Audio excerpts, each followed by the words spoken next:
ওকে, তো যেটা বলছি সেটা হলো যে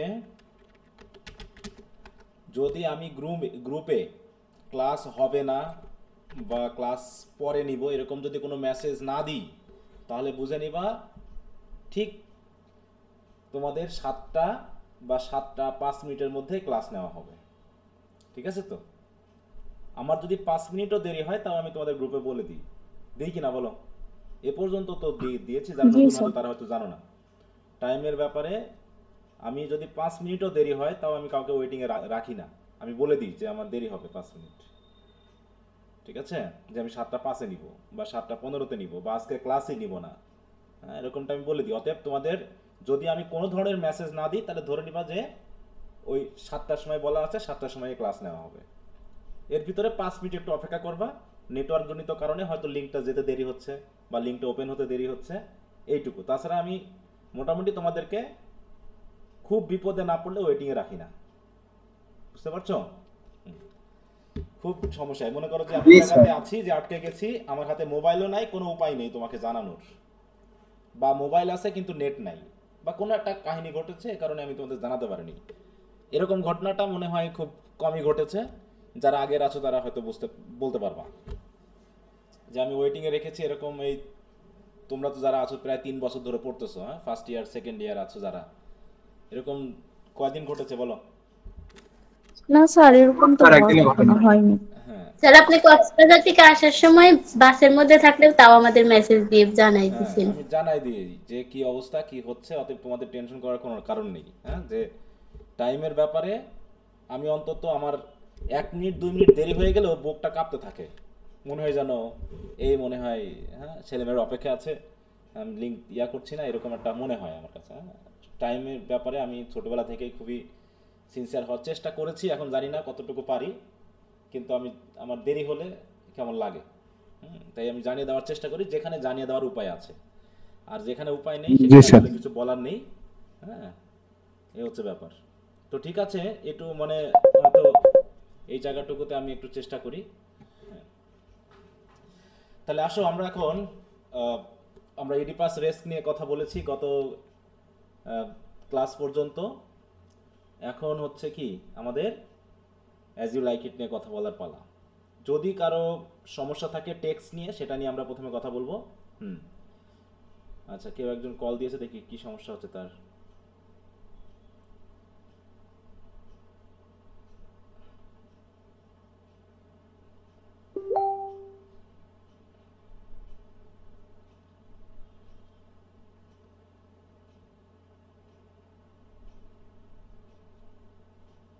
আচ্ছা,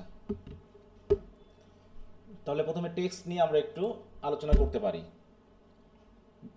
এখন তোমাদের যদি কারো প্রবলেম থাকে সেটা আমি একটু আলোচনা আগে করি, তারপরে বলো তো প্রথমে অ্যাজ ইউ লাইক ইট এর ড্রামাটিস্টের নাম কি? William Shakespeare. William William Shakespeare. Shakespeare. আচ্ছা, উইলিয়াম শেক্সপিয়ার। উইলিয়াম শেক্সপিয়ারের জন্মসাল কত মনে আছে? 1564। হ্যাঁ, 1564। এবং তিনি মারা গেছেন কত সালে? 1660। 1616-এ। আচ্ছা, ভেরি গুড। আমরা যে অ্যাজ ইউ লাইক ইটটা পড়ছি, এটা কমেডি না ট্র্যাজেডি? কমেডি। কমেডি। এবং এটা কি জাতীয় কমেডি বলা হচ্ছে? Romantic comedy. Romantic romantic comedy. Comedy sir. এটা একটা প্যাস্টোরাল বা এটা রোমান্টিক। রোমান্টিক বা প্যাস্টোরাল কমেডি। হ্যাঁ, রোমান্টিক কমেডি, তাই তো? হ্যাঁ, বা পাস্টোরালও বলা যেতে পারে, পাস্টোরাল কমেডি। কারণ এখানে পাস্টোরাল বলতে আমরা যেটা বুঝি গ্রাম্য পরিবেশ থাকবে, তাই তো, তার সাথে শেফার্ডেস থাকবে, এরকম আর কি বিষয়টা, ন্যাচারাল সেটিং থাকবে, এখানে আমরা এই জায়গাটাকে বলতে পারি। এখন যেটাতে আসবো সেটা হলো এই নাটকে কয়টা অ্যাক্ট আছে বলো তো? অ্যাক্ট কয়টা? স্যার 5টা। হ্যাঁ, 5টা। মনে রাখবা যে শেক্সপিয়ারের সকল ড্রামা 5 অ্যাক্ট বিশিষ্ট, ঠিক আছে তো? 5 অ্যাক্ট, এবং তার ভিতরে হয়তো কোথাও 4টা 5টা 7টা 8টা করে সিন আছে। এই সিন অ্যাক্টে বিভক্ত, ঠিক আছে? এলিজাবেথান ড্রামাগুলো এরকম অ্যাক্ট সিনে বিভক্ত। তার ভিতরে শেক্সপিয়ারের প্রত্যেকটা ড্রামাতে 5টা করে অ্যাক্ট আছে। এখন এই যে ড্রামা আমরা পড়লাম অ্যাজ ইউ লাইক ইটের, এখানে দুইটা ফ্যামিলিকে বিশেষ করে দেখানো হয়েছে, দুটা ফ্যামিলি রিলেশনশিপ দেখানো হয়েছে, তাই না? গল্পের শুরুটা হয়েছে কোন পরিবারের দ্বারা? গল্পের শুরুটা Roland the boy, sir. Sir Roland the boy, sir. Family. হ্যাঁ, স্যার রোলান্ড ডি বয়েজ, তাই তো? হ্যাঁ, sir Roland de Boys. Boys. হ্যাঁ, এনার কয়টা ছেলে টোটাল? তিনটা। তিনটা। তিন ছেলে। তার বড় ছেলের নাম কি? অলিভার। অলিভার, হ্যাঁ, অলিভার। তারপরটা হচ্ছে কি? Orlando. Orlando. Jack the Orlando boy. ছোট, তারপর তারপর কি আছে? Jax. হ্যাঁ, জ্যাক্স ডি বয়েজ নাকি? এদের সবার নামের শেষে কি কি যুক্ত হবে? ডি বয়। Deep boy. বয়েজ তার হচ্ছে বংশীয় নাম, ঠিক আছে তো? তো এর ভিতরে জ্যাক্স ডি বয়েজ এ হলো মেজো ছেলে, আর অরল্যান্ডো হচ্ছে সবার ছোট। তো এখানে অলিভার এবং অরল্যান্ডোর মধ্যে গন্ডগোলটা দিয়েই শুরু হয়েছে, এবং আমরা দেখেছি ড্রামা শুরু হয়েছে দুইজন ব্যক্তির কথোপকথনের মাধ্যম দিয়ে। অরল্যান্ডো এবং কার সাথে কথা হচ্ছিল? Adam. Adam. Adam. Who is Adam? Adam is a servant of Sir Roland the boys. Old servant, তাহলে Adam is the old servant, তাই তো? সেখানে বিশ্বস্ত শব্দ আছে। হ্যাঁ, ওল্ড অ্যান্ড ফেথফুল বলতে পারো। হ্যাঁ, ফ্যামিলি অফ সার মানে ডি বয়েজ, তাই তো? ডি বয়েজ ফ্যামিলির, বুঝতে পারো? Servant to the family of de Boys, servant old and faithful, বলো ফেথফুল। আচ্ছা, এখানে যেটা হয়েছে যে অরল্যান্ডো অ্যাডামের সাথে তার অলিভার যে বড় ভাই, সে বড় ভাই তার সাথে যেভাবে প্রতারণা করেছে, তাই তো? তার বাবা মারা যাওয়ার পর সেগুলো নিয়ে কথা বলছে, যেভাবে বঞ্চিত হয়েছে সেভাবে নিয়ে কথা বলা হচ্ছে। এবং অলিভার মোটামুটি অরল্যান্ডোকে খুবই ঘৃণা করে, অরল্যান্ডো অলিভারকে প্রচুর পরিমাণে ঘৃণা করে। এবং যখন নাটকটা শুরু হয়েছে তখন তো মোটামুটি আমরা দেখতেছি অরল্যান্ডো কি অলিভারের পুরো গলা টিপে ধরছে নাকি? হ্যাঁ, Ji sir. গলা টিপে ধরছে যে জি, মারিয়ে স্যার। ফেলবো। হ্যাঁ, তুমি আমাকে যেভাবে ঠকাচ্ছ, বাবা আমাকে শিক্ষিত করার জন্য যে পরিমাণ টাকা দিয়ে গেছিল সব তুমি মেরে খাইছো, বা আমাকে দিচ্ছ না, আমাকে সাধারণ মানুষের মতো বড় বড় করছো, হাতে পায়ে শুধু লম্বা করতেছো, শিক্ষিত করছো না, ম্যানার্স শেখাচ্ছ না, ইত্যাদি বলে অভিযোগ করতেছে। এবং অলিভারও কি কি করছে যে অরল্যান্ডোকে কিভাবে মেরে ফেলা যায় সব ধরনের চিন্তা ভাবনা সে করছে। এটা একটা গেল। তাহলে এইভাবে হচ্ছে তাদের ফ্যামিলি রিলেশনশিপ। আর জ্যাক্স ডি বয়েজ তো শেষে আসে, কারণ জ্যাক্স ডি বয়েজের এখানে অংশগ্রহণ নাই, সে হচ্ছে কি শহরে পড়াশোনা করে নাকি? সে হচ্ছে শহরে আচ্ছা। পড়াশোনা করছে। এদিকে আরেকটা পরিবার হলো কি, বলো? Duke family. হ্যাঁ, ডিউক ফ্যামিলি। একটা হচ্ছে কি বড় ভাই Senior family. ডিউক সিনিয়র, আর একটা হচ্ছে ডিউক Frederick. ফ্রেডেরিক। হ্যাঁ, এখানে ছোট ভাই হচ্ছে কি ডিউক ফ্রেডেরিক, আর বড় ভাই হচ্ছে সিনিয়র। তো দেখো এই দুটো পরিবারের মাধ্যমে বড় এবং ছোট ভাইয়ের মধ্যে একটা রিলেশনশিপ দেখানো হয়েছে। যে এই যে রোল্যান্ড ডি বয়েজের এই পরিবারে অলিভারকে বড় ভাই হিসাবে খারাপ করা হয়েছে, অরল্যান্ডোকে ছোট ভাই হিসাবে ভালো দেখানো হয়েছে। ওখানে আবার ফ্রেডেরিককে ছোট ভাই হিসাবে খারাপ দেখানো হয়েছে, সিনিয়রকে বড় ভাই হিসাবে ভালো দেখানো হয়েছে। মানে সব ধরনের মানুষই খারাপ ভালো হয় এটাকে দেখানো হয়েছে। যদি এখানে শুধু ছোটকে ভালো করতো, বড়কে খারাপ করতো, তাহলে একটা মানে কি এখানে একটা কি বলবো, ইনজাস্টিস হয়ে যেত নাকি? Sir, racist হয়ে যেত, sir, racist. হ্যাঁ, সব বড় ভাই এমন না যে খারাপ, বা সব ছোট ভাই খারাপ এমনটা না। সেটা আসলে মানুষের মেন্টালিটির উপর ডিপেন্ড করে। এখানে দেখানো হয়েছে। ওখানেও আমরা দেখলাম কি যে অলরেডি ডিউক ফ্রেডেরিক করেছে কি, তার বড় ভাইয়ের কাছ থেকে ডিউকডম কেড়ে নিয়ে তাকে বনে পাঠিয়ে দিয়েছে। হ্যাঁ, Sir, banish করছে। হ্যাঁ, ব্যানিস্ট করেছে, এক্সাইল করে দিয়েছে। এবং সেই বনটার নাম কি, যে বনে তারা আছে? Forest of Arden. Forest of Arden. Forest of Arden, তাই তো? নাটকের অধিকাংশ সবকিছু ফরেস্ট অফ আর্ডেনে ঘটেছে, এই জন্য ফরেস্ট অফ আর্ডেনের ব্যাপারটা একটু খেয়াল রাখবা। এরপর হচ্ছে আমরা দেখলাম যে এই ডিউক সিনিয়র এবং ডিউক ফ্রেডেরিকের একটা করে মেয়ে, তাদের কোনো ছেলে নাই। আমরা নাটকে তো কোনো ছেলে পাইনি আপাতত নাকি? জি, স্যার। ডিউক ফ্রেডেরিকের মেয়ের নাম হচ্ছে কি? Celia. সিলিয়া, হ্যাঁ, Celia. সিনিয়রের মেয়ের নাম হচ্ছে রোজালিন। Rosalind. এবং দুই বোনের মধ্যে খুব ভালো সম্পর্ক, একদম মানে কি বলবো, অন্তরে অন্তরঙ্গ সম্পর্ক, হ্যাঁ, জানে প্রাণ, এরকম আর কি নাকি? হ্যাঁ, যে একজনকে হারালে আরেকজন মারা যাবে, ব্যাপারটা ঠিক এরকম। এবং আমরা দেখেছি যে রোজালিন তার মানে বাবাকে, রোজালিন্ডের বাবা মানে ডিউক সিনিয়রকে বনে এক্সাইল করা হলেও তাকে রেখে দেওয়া হয়েছে কোর্টে, যাতে সে সিলিয়ার সঙ্গ দিতে পারে। কিন্তু এখানেও ডিউক ফ্রেডেরিক রোজালিনকে পছন্দ করছে না। কারণটা কি? What is the reason? Popularity. হ্যাঁ, কারণ এদিকে রোজালিন যেহেতু তার ফিজিক্যাল বিউটি থেকে শুরু করে তার ইন্টেলিজেন্স, তাই তো, তার বিহেভিয়ার, সব কিছুতে জনগণের কাছে সে পপুলারিটি পেয়ে গেছে, এবং সিলিয়ার এই কারণে তার পপুলারিটি বাড়ছে না। এতে দেখা যাচ্ছে রোজালিনকে সবাই পছন্দ করছে, এইটা ডিউক ফ্রেডেরিক মেনে নিতে পারছে না, তাই তাকে হুমকি ধামকি দিয়েছে যে তোমাকে এখান থেকে চলে যেতে হবে। তার আগে আমরা দেখেছি কি, এই কোর্টে একটা রেসলিং হয়েছে নাকি? জি স্যার। রেসলিং খেলা হয়েছে, জি স্যার। এবং সেই রেসলিং এ চার্লস নামে একজন রেসলার আছে নাকি, কোর্ট রেসলার বলা হয় তাকে। সে হচ্ছে কি বিনোদন দেয়, এটা একটা খেলা, একটা গেম, এবং অনেকেই আসে এই কোর্ট রেসলারকে হারাতে বা তার সাথে খেলতে, কিন্তু সবাই হেরে যায়। কিন্তু আমাদের নায়ক অরল্যান্ডো, সে একটু ট্রাই করতেছে নিজের বডি শক্তিকে, মানে বডিতে শক্তি আছে কিনা, স্ট্রেংথটাকে চেক করার জন্য একটু ট্রায়াল দিচ্ছে, যে দেখি। আমরা দেখলাম কি শেষ পর্যন্ত, যে অরল্যান্ডো একদম মোটামুটি প্রকাশ করে দিয়েছে। আর এই রেসলিং এ চার্লসকে পরাজিত করার সাথে সাথে আমরা দেখলাম কি, রোজালিন লাভ এট বলেন ফার্স্ট তাকে সাইটে পড়ে গেছে। জি। হ্যাঁ, রোজালিন প্রেমে পড়ে গেছে। লাভ উইথ চার্লস, এই সরি অরল্যান্ডো। ঠিক আছে, তো এইবার তো আরো ঘটনা ঘটে গেল। ডিউক ফ্রেডেরিক যখন জানতে পারলো যে এই তোমার কি অরল্যান্ডো হচ্ছে স্যার রোল্যান্ডি বয়েজের ছেলে, যে স্যার রোল্যান্ডি বয়েজের সাথে ডিউক সিনিয়রের একটা ভালো বন্ধুত্ব ছিল, তখনই এ তো আরো রেগে যায়, তাই তো। ডিউক ফ্রেডেরিক তো তাকে মোটামুটি আরো তার প্রতি করে, আগ্রাসী হয়ে ওঠে, এবং বেশ কিছু কথোপকথন হয় যে তুমি যদি স্যার রোল্যান্ডি বয়েজের ছাড়া অন্য কারো ছেলে হতা তাহলে ভালো হতো, এই কথা বলছে না, বলো তো? হ্যাঁ, যে তুমি যদি অন্য জি, কারো স্যার। ছেলে হতা এটা ভালো হতো, তাহলে হয়তো তার মেয়ের সাথে একটা বিয়ে শাদী দেওয়ার ব্যবস্থা করা যেত নাকি। হ্যাঁ, যদিও সেটা প্রকাশ পায়নি নাটকে, তারপর ধরে নিতেই পারি যে এরকম একটা কোর্ট রেসলারকে পরাজিত করে ফেলতেছে। তার আগে কিন্তু কোর্ট রেসলারের বডি স্ট্রেংথ দেখানোর জন্য কিন্তু একটা গরিব পরিবারের বা একটা গরিব বাবার 3 সন্তানের কিন্তু হাড় গোড় ভেঙে দিয়েছে চার্লস। এটা একটা জাস্ট ইন্ট্রোডাকশন ছিল দেখানোর জন্য। তো ওকে, এদিকে অলিভারও চাচ্ছিল যে অরল্যান্ডো যাক কোর্ট রেসলারের সাথে একটু রেসলিং করুক, যাতে কোর্ট রেসলার তাকে এমন মার দেয় যেন আজীবনের মতো সে পৃথিবী ত্যাগ করে। তো যাই হোক, আমাদের নায়ক তো শাকিব খান, তার তো ক্ষতি হতে পারে না। হ্যাঁ, সে 100 জনকে অস্ত্র নিয়ে গোলা, মানে যদি বন্দুক নিয়েও আসে তা তাদেরকে পরাজিত করে দিতে পারবে। ব্যাপারটা এরকম, যেহেতু রোমান্টিক কমেডি, এই জন্য এখানে কিছু রোমান্টিক সিন পাওয়া। তো তারপরে দেখা গেল কি, যে এইভাবে মোটামুটি ডিউক ফ্রেডেরিক যেহেতু রোজালিনকে বলছে তোমাকে বন থেকে চলে যেতে, কোর্ট থেকে চলে যেতে হবে, এখন সিলিয়াও তো ছাড়বে না।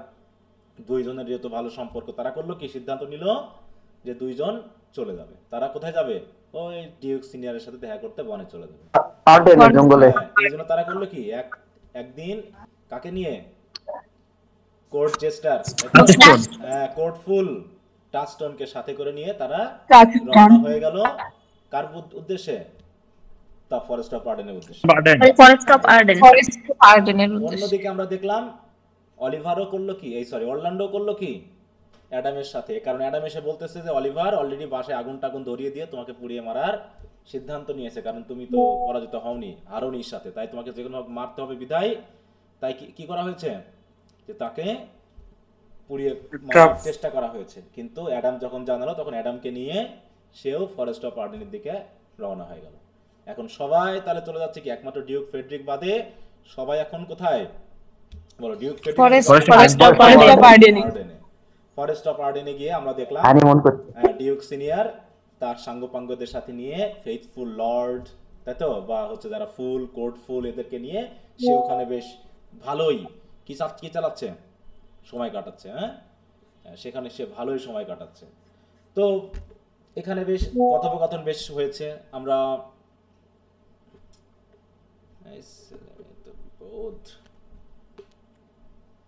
দাঁড়া একটু, একজন মনে মেসেজ দিচ্ছে।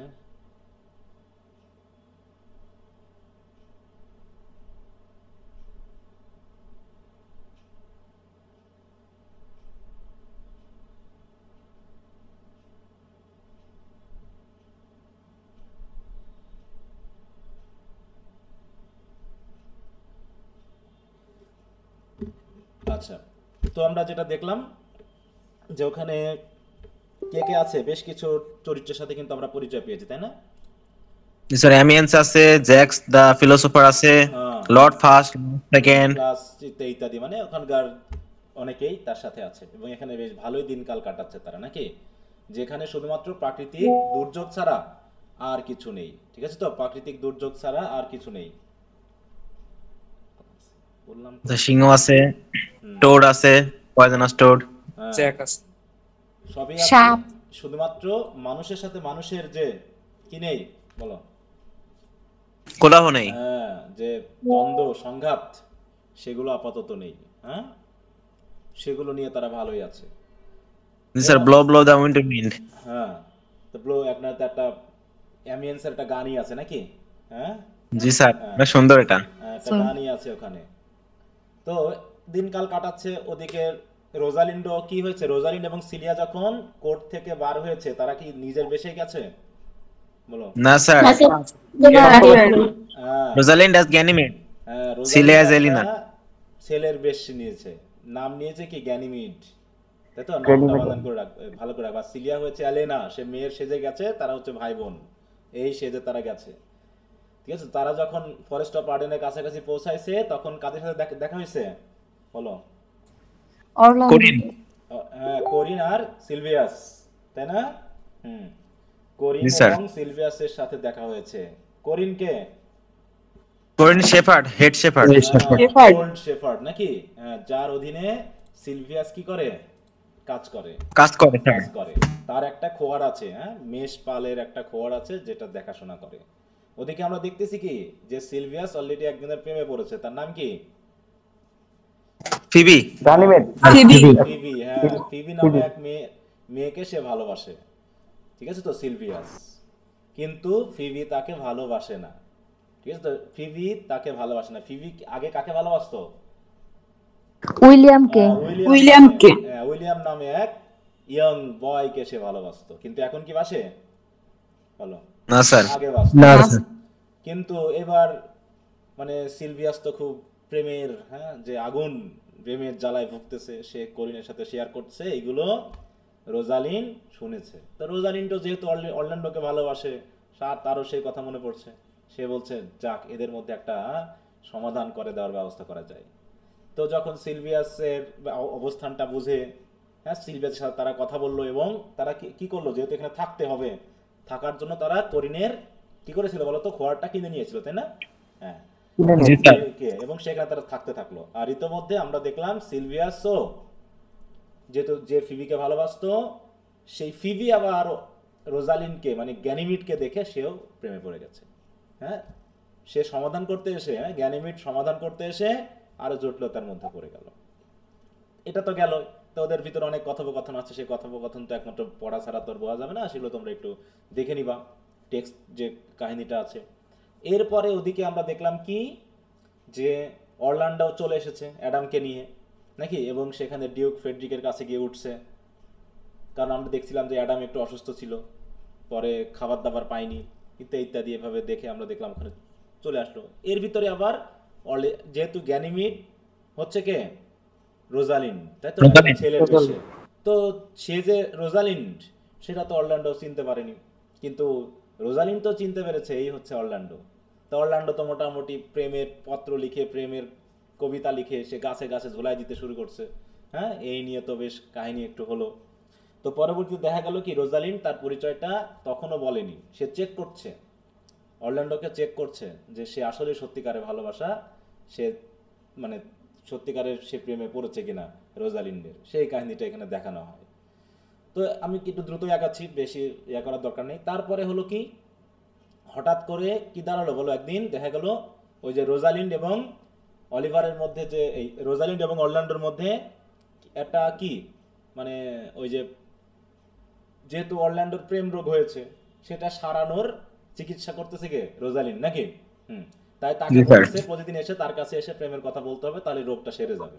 হুম, তো এরকম একটা মুহূর্তে হঠাৎ করে একদিন রোজালিন্ড অরল্যান্ডোর যে সময় আসার কথা সেই সময় আসেনি। কি ঘটনা ঘটেছিল সেই সময়ে? অলিভার এসেছিল, তাই না? অলিভার এসেছে রোজালিন্ডকে অলিভারকে খুঁজতে, এই অরল্যান্ডোকে খুঁজতে, কারণ তাকে মারতে হবে। কিন্তু কি ঘটনা ঘটেছিল অলিভারের? স্যার লায়নেস অ্যাটাক ছিল। হ্যাঁ, প্রথমত না একটা স্যার, প্রথমে সাপ, একটা সাপ। হ্যাঁ প্রথমে একটা সাপ অলিভার যখন গাছের নিচে শুয়েছিল তার গলায় পেঁচিয়ে ধরছিল, কিন্তু অলিভার অরল্যান্ডোকে দেখে সাপটা পালিয়ে যায়। কিন্তু সাপটা তার পালিয়ে যায়। পাশেই আবার একটা লায়নেস সিংহী অপেক্ষা করছিল তাকে খাওয়ার জন্য। ঠিক সেই সময় যেহেতু সে চিনতে পেরেছে এটা ভাই, হ্যাঁ, অরল্যান্ডো ভাইকে বাঁচানোর জন্য সিংহীর সাথে যুদ্ধ করে তাকে হত্যা করে এবং শেষ পর্যন্ত ভাইকে বাঁচায়। এই জন্য সে অসুস্থ হয়ে যায়। হ্যাঁ, সেই খবরটা অলিভার এসে রোজালিনকে দেয়। রোজালিন তো কি হয়ে যায় বলো, ওখানেই অ্যাটাক করতে লাগে স্যার। হ্যাঁ, অজ্ঞান হয়ে যায়। হ্যাঁ, যায় রে কি অবস্থা। তো যাই হোক, এদিকে আবার অলিভার যখন এসেছে রোজালিন্ডের কাছে, সিলিয়াও তো সাথে ছিল এলেনা হিসাবে। এলেনা তো অলিভারের প্রেমে পড়ে গেছে, মানে অলিভার এবং সিলিয়া কি একসাথে দুই নারী প্রেমে একসাথে পড়ে গেছে। এরকম ভাবে বেশ কয়টা জোড়া হয়ে যায়। তাহলে এখানে টোটাল কয়টা জোড়া হয় বলো তো? ওদিকে টাস্টন তো হ্যাঁ, হ্যাঁ, কি নামে টাস্টন? কোন মেয়ে? অড্রি। অড্রে নামে এক, কি ওটা শেফার্ড না গোটের বলো তো, ছাগল দেখে নাকি সে কে? জি স্যার, একটা জি, শেফার্ড। স্যার। হ্যাঁ, গড কি তো যাই হোক, ওদিকে আমরা দেখতেছি কি, গডকিপার। হ্যাঁ, অড্রে টাস্টন এদের মধ্যে ভালোবাসা হচ্ছে। সিলভিয়াস টাস্টন তো অড্রেকে সিলভিয়াস মোটামুটি ফিবি। চালাকি করে প্রেম মানে বিয়ে করার চিন্তা ভাবনা করেছিল, তাই তো? এক অলিভার মার্টেক্সকে নিয়ে এসে, তাই না, একটা প্রিস্টকে নিয়ে এসে বনের ভিতরে বিয়ে করতে যাচ্ছিল, সেটাও যা হোক মাটি হয়ে গেল, কারণ জ্যাক্স এসে বাধা দিয়েছিল। এখানে টোটাল কয়টা জ্যাক্স আছে বলো তো? দুইটা। দুইটা। দুইটা। এক হচ্ছে জ্যাক্স ডি বয়েজ, আর একটা হচ্ছে লর্ড জ্যাক, ফিলোসোফার জ্যাক। হ্যাঁ, জ্যাক্স হচ্ছে তোমার ওই ডিউক Philosopher। সিনিয়রের সাথে এসেছে। তো যাই হোক, তা আমরা দেখলাম যে এখানে টোটাল 4টা গ্রুপ হয়ে গেছিল বিয়ের, মানে জোড়া, মানে পেয়ারস অফ লাভার্স। হ্যাঁ, প্রথমে হচ্ছে আমাদের হিরো হিরোইন হচ্ছে রোজালিন্ড অ্যান্ড অরল্যান্ডো, তারপরে হচ্ছে অলিভার অ্যান্ড সিলিয়া, তারপর হচ্ছে টাস্টন অ্যান্ড অড্রে, আর ওদিকে হচ্ছে কি ফিবি আর কিন্তু ফিবি এবং সিলভিয়াসের জোড়াটা সবার শেষে আসে, কারণ ওদিকে তো আমরা দেখলাম যে ফিবি তো গ্যানিমেডকে পছন্দ করে, কিন্তু গ্যানিমেড তো ছেলে না, সে তো মেয়ে। তাই সে একটা কথা দিয়েছিল যে আমি যদি কোনো দিন ছেলে হই তাহলে তোমাকে বিয়ে করব, তাই তো? তাই ওই দিনের একদিনে সবার বিয়ের আয়োজন করা হয়, তাই না? একদিনে সবার বিয়ের আয়োজন করা হয়, এবং এইটার সমাধান কে করলো? গ্যানিমেড। Duke senior. হ্যাঁ, গ্যানিমেড করলো, ঠিক আছে তো? হ্যাঁ, কারণ সে গ্যানিমেড তো দেখো ততক্ষণে তো অলিভার মানে অরল্যান্ডোর সাথে রোজালিন্ডের যে প্রেমটা ততক্ষণে তো সাকসেসফুল হয়নি, কারণ সে তো গ্যানিমেড। কারণ সে কথা দিয়েছে অরল্যান্ডোকে যে আমি তোমার গ্যানিমেডকে রোজালিনকে এই দিন এনে দিব, তোমার বিয়ে হবে, টাস্টনের বিয়ে হবে, অলিভার তাই তো সিলিয়ার বিয়ে, একদিনেই সবার বিয়ে হবে। এবং এই ক্ষেত্রে যখন দেখা গেল কি এখানে একটা জোড়া উল্টাপাল্টা হয়েছিল, সেটা কি, যে অরল্যান্ডোর রোজালিন্ড আর ফিভির হচ্ছে গ্যানিমিড, এই এক গ্যানিমিড নাকি এক গ্যানিমিড 5টা ঠিক করে দিবে। কারণ ওই দিন সে কি করলো, এবং সে ডিউক সিনারকে বলেছিল যে আপনার মেয়েকে যদি এনে দিতে পারি তাহলে এর সাথে বিয়ে দিতে হবে। এবং সে ফিভিকে বলেছিল কি যে যদি তুমি দেখো যে আমি যদি ছেলে হই তাহলে তোমার সাথে আমার বিয়ে হবে। আর অরল্যান্ডোকে বলেছিল কি যে আমি যদি জ্ঞানীমেড কিনে দিতে পারি তোমাকে তাহলে তার সাথে বিয়ে করতে হবে। এইভাবে যা হোক একটা সমাধানে নিয়ে আসার চেষ্টা করা হয়েছে। জাস্ট আমি প্লটটাকে একটু বলার চেষ্টা করলাম, তাতে তোমাদের নামগুলো নিশ্চয়ই একটু মাথায় আছে নাকি, কার সাথে কি সম্পর্ক হলো। তারপর ওখানে একটা বিয়ের আয়োজন করা হলো, ওই বিয়েতে 4 জোড়া বিয়ে হলো, তারপরে সবাই সুখে শান্তিতে বসবাস শুরু করলো, এই বলে আমার গল্প শেষ হয়ে গেল। এইভাবে দেখানো হয়েছে, ঠিক আছে? এখানে সবচেয়ে বড় কথা হলো যে এখানে মেন ভূমিকা পালন করেছে, মেন রোলটা পালন করেছে কে বলতো? রোজালিন্ড। ভারতের বাংলা সিরিয়ালের মতো রোজালিন্ড, তাই তো? যেমন ভারতের বাংলা সিরিয়াল কি অধিকাংশই সব নারী কেন্দ্রিক, তাই না? পুরুষরা এখানে মানে কি মানে ভূমিকা পালন করে, হ্যাঁ, মানে খুব একটা সাইড ভূমিকা পালন করে, আর ওখানে নারীরাই মেন ভূমিকা পালন করে, বুঝতে পেরেছো? একজন ভালো নারী থাকে, মানে মেয়ে থাকে, সে একদম সৎ, আর একজন থাকে ভিলেন, সে হচ্ছে কি জম্মের খারাপ। হ্যাঁ, এই দুজনের মতো সবসময় ভিলেনই চলে। আর নায়কটা এখানে জাস্ট ওই 2 জন, হ্যাঁ, ভিলেন নায়ক, এই নায়িকা আর হচ্ছে আমাদের হিরোইন, এই দুজনের মধ্যে কাটিকুটি চলে। এই হচ্ছে সিরিয়াল নাকি? জি স্যার। জি স্যার। প্রত্যেকটা সিরিয়ালের একই সূত্র ওদের, দেখবা আমি তো আমাদের বাড়িতে তো চলে, তো দেখি মাঝে মাঝে বসে, যে যেদিন দেখছি একই সূত্র এদের। ওই দেখা যাচ্ছে হিরোইন থাকে একজন মেয়ে, আর একটা মানে কি কি বলবো, এন্টি হিরোইন যেটা, ওই থাকে, ওই একটা নায়ককে ছেলেকে নিয়ে ওদের মধ্যে কাহিনী শুরু হয়ে যায়, ওই চলতে থাকে কাহিনী। হ্যাঁ, যে স্যার মানুষ, জামাই নিয়ে টানাটানি চলে। হ্যাঁ, ওইটা নিয়ে টানাটানি চলে। হ্যাঁ, আর যে ভালো হ্যাঁ তো সবে ভালো, চোখে মুখে দেখলেও বুঝতে পারবে না যে অপরাধ করেছে, এত ভালো সে। হ্যাঁ, আচ্ছা জি বলো। স্যার, ইন্ডিয়ান সিরিয়ালে তো স্যার চাঁদ ভাইয়ের দেয়ার আনার কাজও তো স্যার মেয়েটাই করে। হ্যাঁ, আকাশ থেকে চাঁদ নিয়ে আসে ছেলের হুম জন্য। হুম হুম হুম। আচ্ছা, তো এই হলো আমাদের নাটকটি। তো এখানে বেশ মেজর ক্যারেক্টারগুলো অনেক সময় ব্রিফ কোশ্চেন হিসাবে আসে, তোমরা একটু ভালো করে দেখে নিবা। তো এই টেক্সট নিয়ে কি কারো কোনো সমস্যা আছে বলো, টেক্সট নিয়ে? কারণ যেহেতু টেক্সটটা পুরোটা পড়ানো আছে, তো আশা করি তোমরা ভিডিওটা দেখলেই বুঝতে পারবে। একটু ড্রামাটা বড়, তাই বেশ কয়েকটা ক্লাস আছে, ঠিক আছে তো? হুম হুম। ওকে, তো তাহলে এখন আমরা, যদি টেক্সট নিয়ে কারো কোনো আপত্তি বা কোনো বিপত্তি না থাকে, আমরা একটু কোশ্চেন আনসারের কথাতে যাই। আগামীকাল যেহেতু তোমাদের টেস্ট নেওয়ার কথা আছে, তাই না? হুম, আগামীকাল জি টেস্ট স্যার। নেওয়ার কথা আছে। আশা জি করি স্যার। ইডিপাস রেসটা ভালো করে পড়লেই তোমরা মোটামুটি আনসার করতে পারবা, কারণ ওখান থেকে একটা করে কোশ্চেন তো অবশ্যই থাকবে। আহ, সেই হিসাবে আমি ওই কথাটা শেষের দিকে বলে দিব যে কীভাবে তোমার প্রস্তুতি নিবা। আর এই অ্যাজ ইউ লাইক ইট থেকে যতটুকু পারো আগামীকাল পর্যন্ত পড়ে ফেলো। হ্যাঁ, কারণ এই পড়াটা থাকলে পরবর্তীতে গুছিয়ে আসার কারণে দেখা যাচ্ছে পরবর্তীতে আরও বেশি সহজ হয়ে যাবে। প্রথম দিকে একটু কঠিন হবে যারা একদম নতুন আছো, আমি আবারও বলছি, কিন্তু টেস্টগুলো সবাই একটু দেখার চেষ্টা মানে দেওয়ার চেষ্টা করবা। আর আমি খাতা তো দেখবই, খাতা দেখতে একটু সময় লাগবে, কারণ নেটের সমস্যার জন্য দ্রুত দেখা যায় না। অনেক সময় একটু সময় নেওয়া হয়। কিন্তু তোমরা দয়া করে পরীক্ষাগুলো দিবা, আমি খাতা সবারই দেখবো, টেনশন করার কোনো কারণ জি নেই। স্যার। হুম। আর আমি খাতা দেখছি বা দেরি হচ্ছে বলে তুমি পরীক্ষাগুলো দিবা না, এতে অবশ্য তোমার ক্ষতি হবে, এতে তোমার কোনো লাভ হবে না। বুঝতে পারছো? অতএব আমি দেখি আর না দেখি, তোমার কাজ হবে তুমি পরীক্ষাগুলো দিবা। ঠিক আছে? তো এতে তোমার টাইম মেনটেনেন্সটা বুঝতে পারবে, এবং শুরু থেকেই টাইমের ব্যাপারটা খেয়াল করবে। কারণ এই 2 মাস যখন তুমি প্রতি সপ্তাহে পরীক্ষা দিবা, প্রথম সপ্তাহে হয়তো একটু বেশি সময় লাগবে, কিন্তু টাইমের মধ্যে শেষ করবা। এবং আগামী পুরোটা লিখতে হবে এমন না, তুমি লিখতে পারছো কিনা টাইমের ভিতরে সেটা খেয়াল করবা।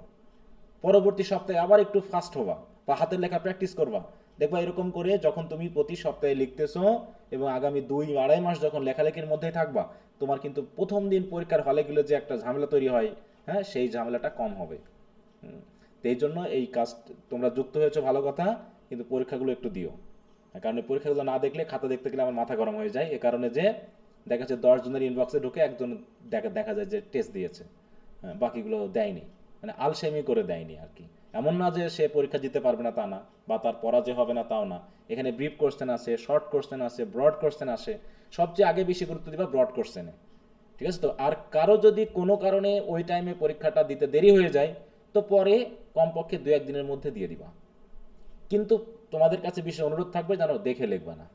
হ্যাঁ, যেহেতু এখানে একটা সুযোগ থাকতেছে নিজের সাথে অবিশ্বস্ততা হওয়া আর কি, অবিশ্বস্ত হওয়ার, যে তুমি দেখে দেখেও লিখতে পারো, এটাতে যেহেতু আমার এখানে চেক করার কোনো সুযোগ নেই, তাই দয়া করে এই জায়গাটা নিজস্ব বিশ্বস্ততায় তুমি লিখবা।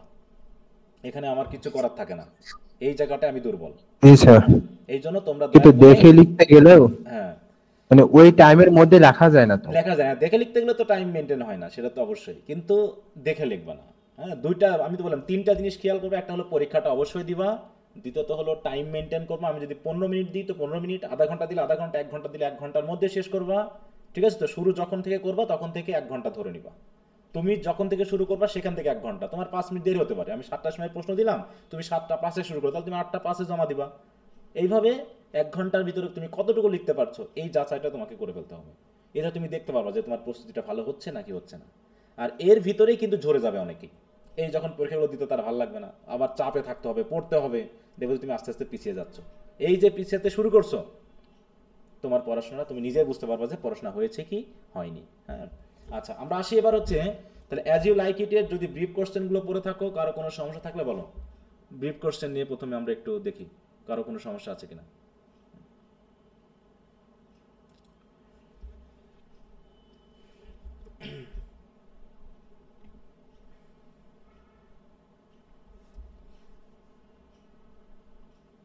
ড্রামাটা একটু বড় হিসাবে বেশ কিছু প্রিপারেশন দেওয়া হয়েছে। হ্যাঁ বলো। স্যার 14 নম্বরটা। 14 নম্বরটা কি সম্পর্কে?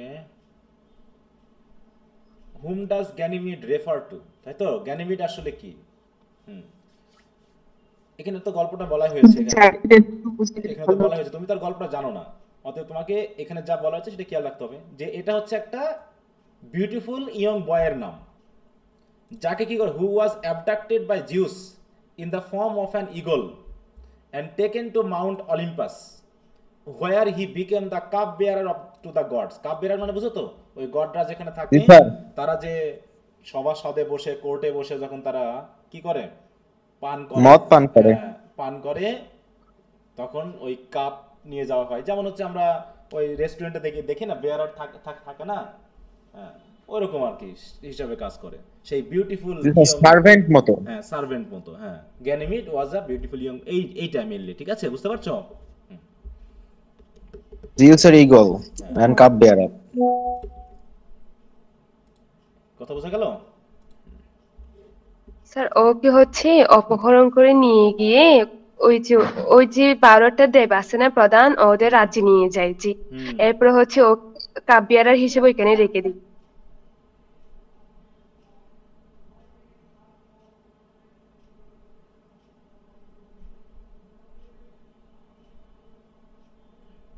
বুঝলাম না, এমনিতে তুমি তুমি কি ক্লাসে নাই?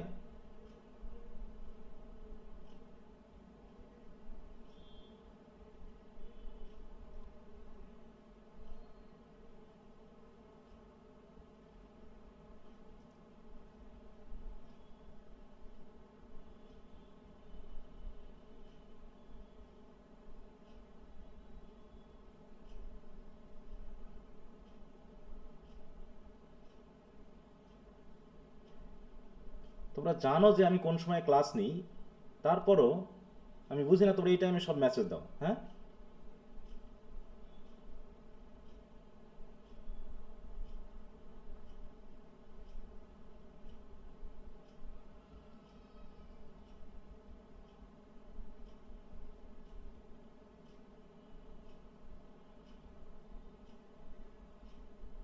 দাঁড়া আমি একটু কল দিয়ে নিই, একটু wait করো।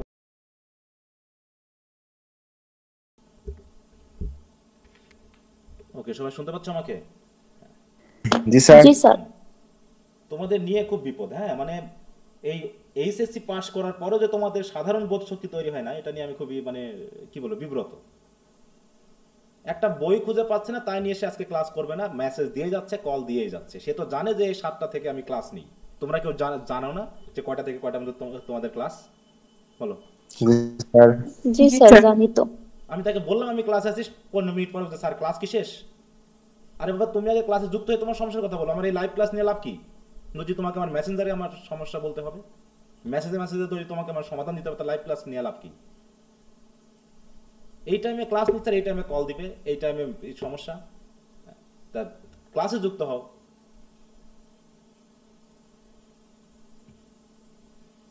স্যার এই স্টুডেন্ট গুলো হচ্ছে এইচএসসি থেকে অনিয়মিত হওয়ার কারণে অনেকগুলো কোড আছে স্যার, এগুলো জানা হয় না, যার কারণে দেখা যায় যে কমন সেন্সের যে বিষয়টা আপনি না না, বলতেছেন বললাম এটা তো একটু যে কম অধিকাংশের থেকে ভিতরে যায়। আমরা এই জিনিসটা দেখি না। হ্যাঁ, এই জিনিসটা দেখি না যে পড়াশোনা করায় যে আসলে কি লাভ হচ্ছে, আমি ঠিক বুঝে উঠতে পারছি না বাংলাদেশের প্রেক্ষাপটে।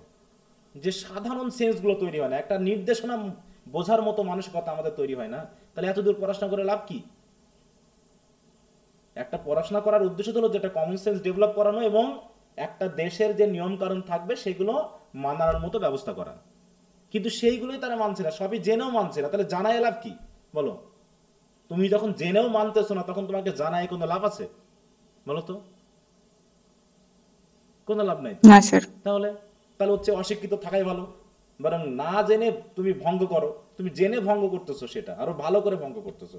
ওর থেকে তুমি যদি না জানতা, তোমার ভিতরে ভয় কাজ করতো, তুমি অন্তত এই অপরাধ কাজটা করতে পারতা না। আমার মনে হয় বাংলাদেশের অধিকাংশ মানুষকে অশিক্ষিত থাকা উচিত, এখানে শিক্ষিত মানুষের দরকার নাই। আমি তো দেখছি যে শিক্ষিত মানুষের মধ্যেও যে খুব একটা ভালো মানে কিছু হচ্ছে, বলে আমি যে রেগে যাই না, এই রাগগুলো এমনি হয় না। হ্যাঁ, মানে আমার অফিস থেকে শুরু করে আশেপাশের মানুষ সবকিছু দেখে আমি সবসময় কেমন যেন একটা মানুষ বিদ্বেষী অবস্থা আমার একটা এখন বর্তমানে, যে এই কি মানুষ আমরা। হ্যাঁ, এই মানুষ দিয়ে কি একটা দেশ চালানো সম্ভব? এখানে কমন মানে সাধারণ মানুষ থেকে শুরু করে একদম নেতা পর্যন্ত সব এক ধরনের ধান্দাবাজ। আমি মানে খুবই ধান্দাহীন মানুষ আমি খুব কম দেখতে পাচ্ছি, যে তারা সরাসরি কথা বলে না। আমি জানি যে রাগ মানে খুবই মানে কি বলবো মিষ্টি কথার মানুষ, কিন্তু ধান্দাবাজ বেশি এখানে। মানুষ ঠকায় নিজেদের ভালো করতে পারলেই সেটা আমরা মানে খুশি হয়ে যাই। হ্যাঁ, টাইম মেনটেন। স্যার, শিক্ষিত মানুষের মধ্যেও টাইম সম্পর্কে জ্ঞান নাই, সাধারণ নির্দেশনা মানে স্কুল কলেজের টিচার, আমরা টিচার আছি, টিচারদের মধ্যে আমি একই বাদ দেখি। হ্যাঁ, একটা সাধারণ যে নিজেদের ভিতরে একটা দায়বদ্ধতা, এটাও যেন আমাদের ভিতরে নাই। মানে একদম শিক্ষিত থেকে অশিক্ষিত সব একই ধরনের আমরা। আর একজনকে নাকে দড়ি দিয়ে ঘোরাতে পারলে আমরা মনে হয় যে এটা আমাদের যোগ্যতা। সেটা একদম গেটের দারোয়ান থেকে শুরু করে ওই অফিসের বস পর্যন্ত, এরা কোন রকম একজনকে নাকে দড়ি দিয়ে ঘোরাতে পারলে মনে হয় খুশি। এবং সবাই মনে করে ওই একাই চাকরি করে, আর কেউ মনে চাকরি করে না কোথাও। তুমি যেখানে যাবা ওই দেখবা যে সে মনে করবে ওই মনে চাকরি করে, আর কেউ কোথাও চাকরি করে না, কারো কোনো ইয়া নাই। এরকম একটা অবস্থা। স্যার, বলো। আপনার টেবিলের উপরে মনে হয় বোতলের পানি, মানে পানির বোতল রাখা আছে, একটু খান। আমি হ্যাঁ, কেন? তাতে একটু রাগ। না, আমার রাগ কখনো কমে না, রাগটা এরকমই থাকে। আমি তো বলি যে আমি আসলে একটু রকচটা, আমি নিজেও জানি, কিন্তু আমি ভাবি যে আমি রাখবো না। হ্যাঁ, আমি প্রতিদিনই ভাবি যে আমি আজকে রাখবো না, কিন্তু আমাকে রাখতে হয়। কারণ রাগ না করলে এই জিনিসটা হয় না, বুঝতে পেরেছো? রাগ না জি করলে স্যার, অ্যাজ এ টিচার হিসেবে মানে শিক্ষার্থীদের সঙ্গে রাগ না করলে তারা কথাটা কিছু কোনোভাবেই বোঝে না। গুরুত্বই দেয় না। তাকে যদি ভালোভাবে বুঝায় তাহলে সে বুঝবে না। গুরুত্ব দেয় খুব কম ছেলে মেয়ে। এই জন্য বললাম যে আমার এই অবস্থানটার জন্য আমি আর এরকমটা ছিলাম না। আমি নিজেও বুঝতে পারছি যে আমার ইয়াটা একটু পরিবর্তন হয়ে গেছে। তো সেই জন্য আমি মাঝে মাঝে মনে হয় যে আমার এই পেশাটাই আমার জন্য না। ঠিক আছে, আমার কাছে খুব বাজে লাগে, কারণ আমি শিক্ষাটাকে খুবই মানে কি বলবো অন্তর দিয়ে গ্রহণ করি, এবং এর ভিতরে আমি ফাঁকিবাজিটা পছন্দ করি না। কারণ এই একটা জিনিস যেটা তোমার জীবনে একটা বড় পরিবর্তন আনতে পারে, বুঝতে পেরেছো? খুবই বড় পরিবর্তন আনতে পারে, কিন্তু সেই জায়গাটা আমরা ফাঁকিবাজি করতেছি। এবং অধিকাংশ ছেলে মেয়ে তোমরা নিজের টাকা দিচ্ছ না, তোমার বাবা মায়ের টাকা দিয়ে তুমি এখানে পড়তেছো। ঠিক আছে? তো এই যে মেয়েটাকে বললাম, তো আমি রেগে গেলাম এই কারণে যে সে এখন ইডিপাসের টেক্সট খুঁজে পাচ্ছে না, বুঝতে পেরেছো? অথচ ইডিপাস পড়ানো আমাদের শেষ। ইডিপাসের উপর কয়টা ক্লাস নেওয়া হয়েছে বলো তো? ইডিপাস স্যার অনেকগুলা। না মানে রিভিশন হচ্ছে দুইটা আর ওইদিকে হচ্ছে আমি দুটো পাঁচটা। ক্লাস নিয়েছি, তাহলে সে আমাকে বলবে না ক্লাসেই যে স্যার আমি ইডিপাসের টেক্সটটা পাচ্ছি না। এখন পড়াচ্ছি অ্যাজ ইউ লাইক ইট, সে এখন ইডিপাসের টেক্সট পাচ্ছে না, এই জন্য তার মাথা খারাপ হয়ে গেছে, সে আজকের ক্লাস করতে পারবে না, কারণ তার খুব মাথা গরম হয়ে গেছে, কারণ সে ইডিপাসের টেক্সট পাচ্ছে না।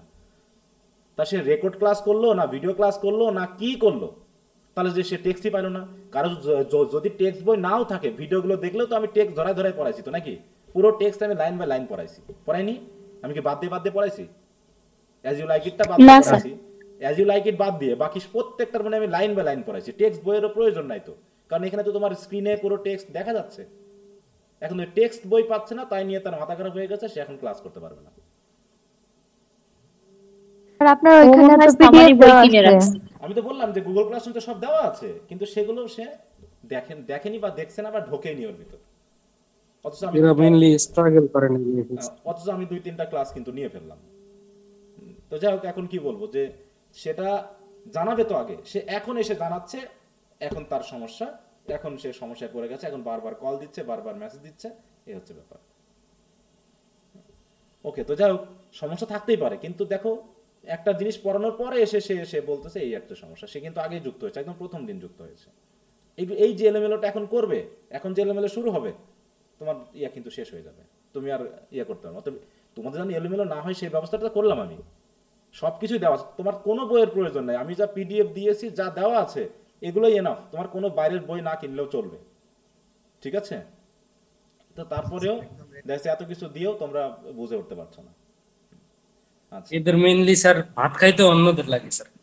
হ্যাঁ বলো। বলতেছি স্যার, এদের মেইনলি ভাত খাইতে অন্যদের লাগে, নিজেরা খাইতে পারে না। সেটা বললামই তো, যে স্বাভাবিকভাবে একটু পড়াশোনা করো, বোধ শক্তি তৈরি করো, সবই ঠিক আছে। কোনো সমস্যা হলে আমাকে মেসেজ দিবা। হ্যাঁ, আমি তো আছি, আমি তো মেসেজের উত্তর দিই, একটু দেরি হলেও দিই। এমন কেউ নেই যে তার মেসেজ আমি হয়তো বা কোনোভাবে আলটিমেটলি মিস হয়ে যেতে পারে, হয়তো ক্লাসে ছিলাম, দেখে ফেলছি, পরে মেসেজ দিব আর দিতে ভুলে গেছি, এরকম বাদ দিয়ে আশা করি কারো মেসেজের আমি মানে উত্তর না দিয়ে রাখি না। হ্যাঁ, এটা উত্তর দিই, এবং রেগে হলেও আমি সমাধান দেওয়ার চেষ্টা করি, সে যেটাই হোক। কিন্তু সময়ের সাথে নিজেকে মানিয়ে নিতে হবে, কারণ এখন আর সেই শুরু না, এখন শেষের দিকে আমরা চলে এসেছি, এখানে এলোমেলো করার কোনো সুযোগ নেই। আচ্ছা, আমার এই রাগটাই হয়েছে এখন আমার জীবনের বড় একটা জম। হ্যাঁ, এটা আমি কমাতে পারতেছি না, এবং কমাতে হলে মোটামুটি আমাকে এই শিক্ষকতা পেশা ছাড়তে হবে। আর পেশা ছাড়বই বা কি করে? এত তো আমার পিতা মাতা বড় লোক না যে টাকা পয়সা অনেক আছে, ও সংসার টংসার নিয়ে চলবো মোটামুটি। তো সেটাও নেই সুযোগ। সব মিলে দেখা যাচ্ছে যে আস্তে আস্তে এগুলো ছাড়তে হবে, কিছু করার নাই। ওকে, তাহলে দেখো ব্রিফে যদি বিএসসি টিচার এবং এই ইংরেজি টিচার মানে ইনাদের রাগ না করলে চলে না। চলে না নাকি? না, রাগ দেখা যাচ্ছে অনেক স্যার আপনি রাগের মাধ্যমে স্যার অনেক ইন্সপিরেশন দেন স্যার। এজ এ লিটারেচার পড়ছেন না, ওপেন মাইন্ডেড হয়েছে স্যার শুধু আপনার জন্যই। না, সেটা তো অবশ্যই, সেটা আস্তে আস্তে হবা। প্রথম দিকে হয়তো একটু ইয়া হবে, আস্তে আস্তে হয়ে যাবা। আমি একটু রেগে যাই, সেটা স্যার আপনার কন্ট্রিবিউশন স্যার অনেক। এবং প্রত্যেকবার রাগ করার পরে আমি আবার একটু মন খারাপ করি যে আমি ছেলে বা মেয়েটার উপরে রাগ করলাম, রাগ করা ঠিক হয়নি তাই ইত্যাদি। কিন্তু স্যার আপনি তো ইল্লিগালি রাগেন না। রাগটা আমাদের ভালোর জন্যই করে। তারপরে নিজের কাছে খারাপ লাগে যে সে একটা কথা বললো, আমি একটু রেগে গেলাম, এটা কেমন লাগে। প্রত্যেকবার স্যার টিচারদের রাগ, হ্যাঁ আচ্ছা, তো যাই হোক, অনেক ধন্যবাদ। তো তোমরা একটু সিস্টেমে এসো। হ্যাঁ, আমি সবকিছু গুছিয়ে দিয়েছি, না বুঝতে পারলে বলবা, সেটা নিয়ে কোনো সমস্যা না। কিন্তু পড়াশোনাটা এলোমেলো করো না প্লিজ। হ্যাঁ, কারণ স্টুডেন্টদের উন্নতিতে যে কি ভালো লাগে। কাল একটা ছেলে আসলো, আজকে একটা আসলো, অনেকে দেখা যাচ্ছে তারা সত্যায়িত করতে আসলো, এবং তারা ওই যে এনটিআরসিতে অনেকে জব পেয়েছে, ঠিক আছে, তারা আসলো, এসে বললো, ভালো লাগলো, মানে নিজের কাছে অন্যরকম ভালোবাসা কাজ করে, ভালো লাগে কাজ করে। আর একটা ছেলে আজকে মেসেজ দিল, তাকে তো মোটামুটি এরকম ব্যাপার যে সে ঢাকা ভার্সিটিতে জার্নালিজমে পড়ছে, এবং সে স্টুডেন্ট অবস্থায়, সে এখন সেকেন্ড ইয়ারে পড়ে, কিন্তু সে অলরেডি একটা ইয়াতে চাকরি পেয়েছে, ভালো একটা চাকরি সে অলরেডি পেয়ে গেছে, ঠিক আছে। তো তো সেই স্টুডেন্টটা তো মানে কি বলবো তাকে আমি, সে খুবই গরিব ছিল, মানে এমন গরিব যে তার কাপড় টপড় মানে দেখলে বোঝা যাবে যে সে আসলে খুব দরিদ্র ছিল। তাকে আমি বলেছিলাম যে তার পড়াশোনা এত ভালো ছিল যে তোমার বাপের যদি 1 কাঠা জমি থাকে, তুমি তোমার বাপকে গিয়ে বলো গা জমিটা বিক্রি করে দিতে। আমি চ্যালেঞ্জ দিলাম যে তুমি কোথাও না কোথাও চান্স পাবা, তুমি এই জমি বিক্রি করে ঢাকাতে যাও, কোচিং করো, যদি তুমি বিশ্ববিদ্যালয়ে চান্স না পাও আমাকে বলো, তোমার টাকা আমি ফেরত দিয়ে দিব। বুঝতে পারছো? তো শেষে সেই ছেলে ঢাকা ভার্সিটিতে চান্স পাওয়ার পর এরকম অবস্থায়, তো সে তো মানে সবসময় এই কথা আসলে, মেহেরপুরে আসলে আমার সাথে দেখা করে, সাথে তো মাঝে মাঝে এরকম কিছু হলে পারে সে আমাকে মেসেজ দেয়, ইয়া করে। তারপরে আরেকটা ছেলে আছে খুলনা ইউনিভার্সিটিতে চান্স পেয়েছিল। এরকম অনেকে আছে যে মানে আমি মনে করি একজন টিচারের কাজ হলো তোমাকে একটু ধরায় দেওয়া, একটা সাহস দেওয়া, কারণ টিচাররা বুঝতে পারে, ঠিক আছে, যে কাকে দিয়ে কোন দিকে কি হতে পারে, এটা কিন্তু খুব ভালো করে বোঝা যায়। হ্যাঁ, তো এই হিসাবে তোমরা ভালো করলে আমাদেরও ভালো লাগবে। হ্যাঁ, তোমরা যখন ভালো রেজাল্ট দেখাও, ভালো কিছু করো, ভালো ইয়া করো, তখন ভালো লাগে। আর ফাঁকিবাজি করলে আমার মাথা পুরো গরম হয়ে যায়, বুঝতে পারছো, মানে সাথে সাথে কেমন জানি গরম হয়ে যায়। এত রাগ মানে আমি আমার পরিবারের সাথে করি না, যতগুলো তোমাদের সাথে আমি করি। মানে মনে হয় যেন আমার কোনো ক্ষতি হয়ে যাচ্ছে, তোমাদের ক্ষতি হওয়া মানে মনে হয় যেন আমার কোনো ক্ষতি হয়ে যাচ্ছে, এরকমটা মনে করি আমি। আর তখন আমার এত খুব মানে রাগ লাগে, মনে হয় যেন হাতের কাছে পাইলে, ঠিক আছে, তো আমার ছোট ভাইকে যেমন আমি খুব ইয়া করতাম, শাসন করতাম, মানে এমনও হয়েছে তার ইয়া থেকে, টেবিল থেকে বইটা ছিঁড়ে ফেলে দিয়েছি আমি, যে তোকে পড়াশোনাই করতে হবে না। হ্যাঁ, এরকম আর কি, আমার কাছে নিয়ে রাখছিলাম বগুড়াতে। তো এখন এই যে গণপূর্তিতে সে চাকরি করে উপসহকারী প্রকৌশলী হিসেবে, ঠিক আছে। তো দেখো, তাকে আমি মোটামুটি একটা জায়গাতে নিয়ে এসে দাঁড় করাইছি, এই জন্য ভালো লাগে যে সে তার মতো করে এখন চলতে পারছে। হ্যাঁ, এই জন্য রাগগুলো আমার আগে থেকে আছে। পড়াশোনার ক্ষেত্রে কেউ বিপরীত করলে আমার রাগ লাগে। এমন একদিন হয়েছিল, একটা মেয়েকে পড়াতাম, তখন 9-এ পড়তো মেয়েটা, তাকে আমি কমার্সের অ্যাকাউন্টিং পড়াতাম, বুঝতে পারছো, তার সাথে ছিল একটা স্কেল। তো পড়াই সে পড়তে চাইবে না, সে খুব ইয়া করতেছে। এরকম কয়েকদিন হওয়ার পর এমন পিটানি দিছি মেয়েটাকে, পিটানি দিয়ে আমি বাড়ি থেকে চলে আসছি, যে আমার পড়াবই না, বুঝতে পারছো। এরকম আর কি অবস্থা। কারণ খুবই এই পড়াশোনার ব্যাপারটা আমার খুব বেশি রাগ লাগে।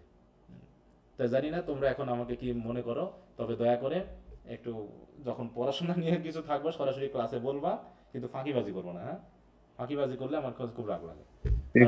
এই ধর্ম নিয়ে কেউ উল্টাপাল্টা করলে, আর হচ্ছে এই পড়াশোনা নিয়ে কেউ উল্টাপাল্টা করলে, তাছাড়া তুমি টাকা পয়সা, আমার টাকা মেরে দাও তুমি, আমার কিচ্ছু রাগ হবে না। আমি মনে করি যে আমার টাকা পয়সা যদি কেউ মেরে যায়, এটা হচ্ছে অপরাধের টাকা আমার কাছ থেকে চলে গেছে, এটা আমার মানে ছিলই না।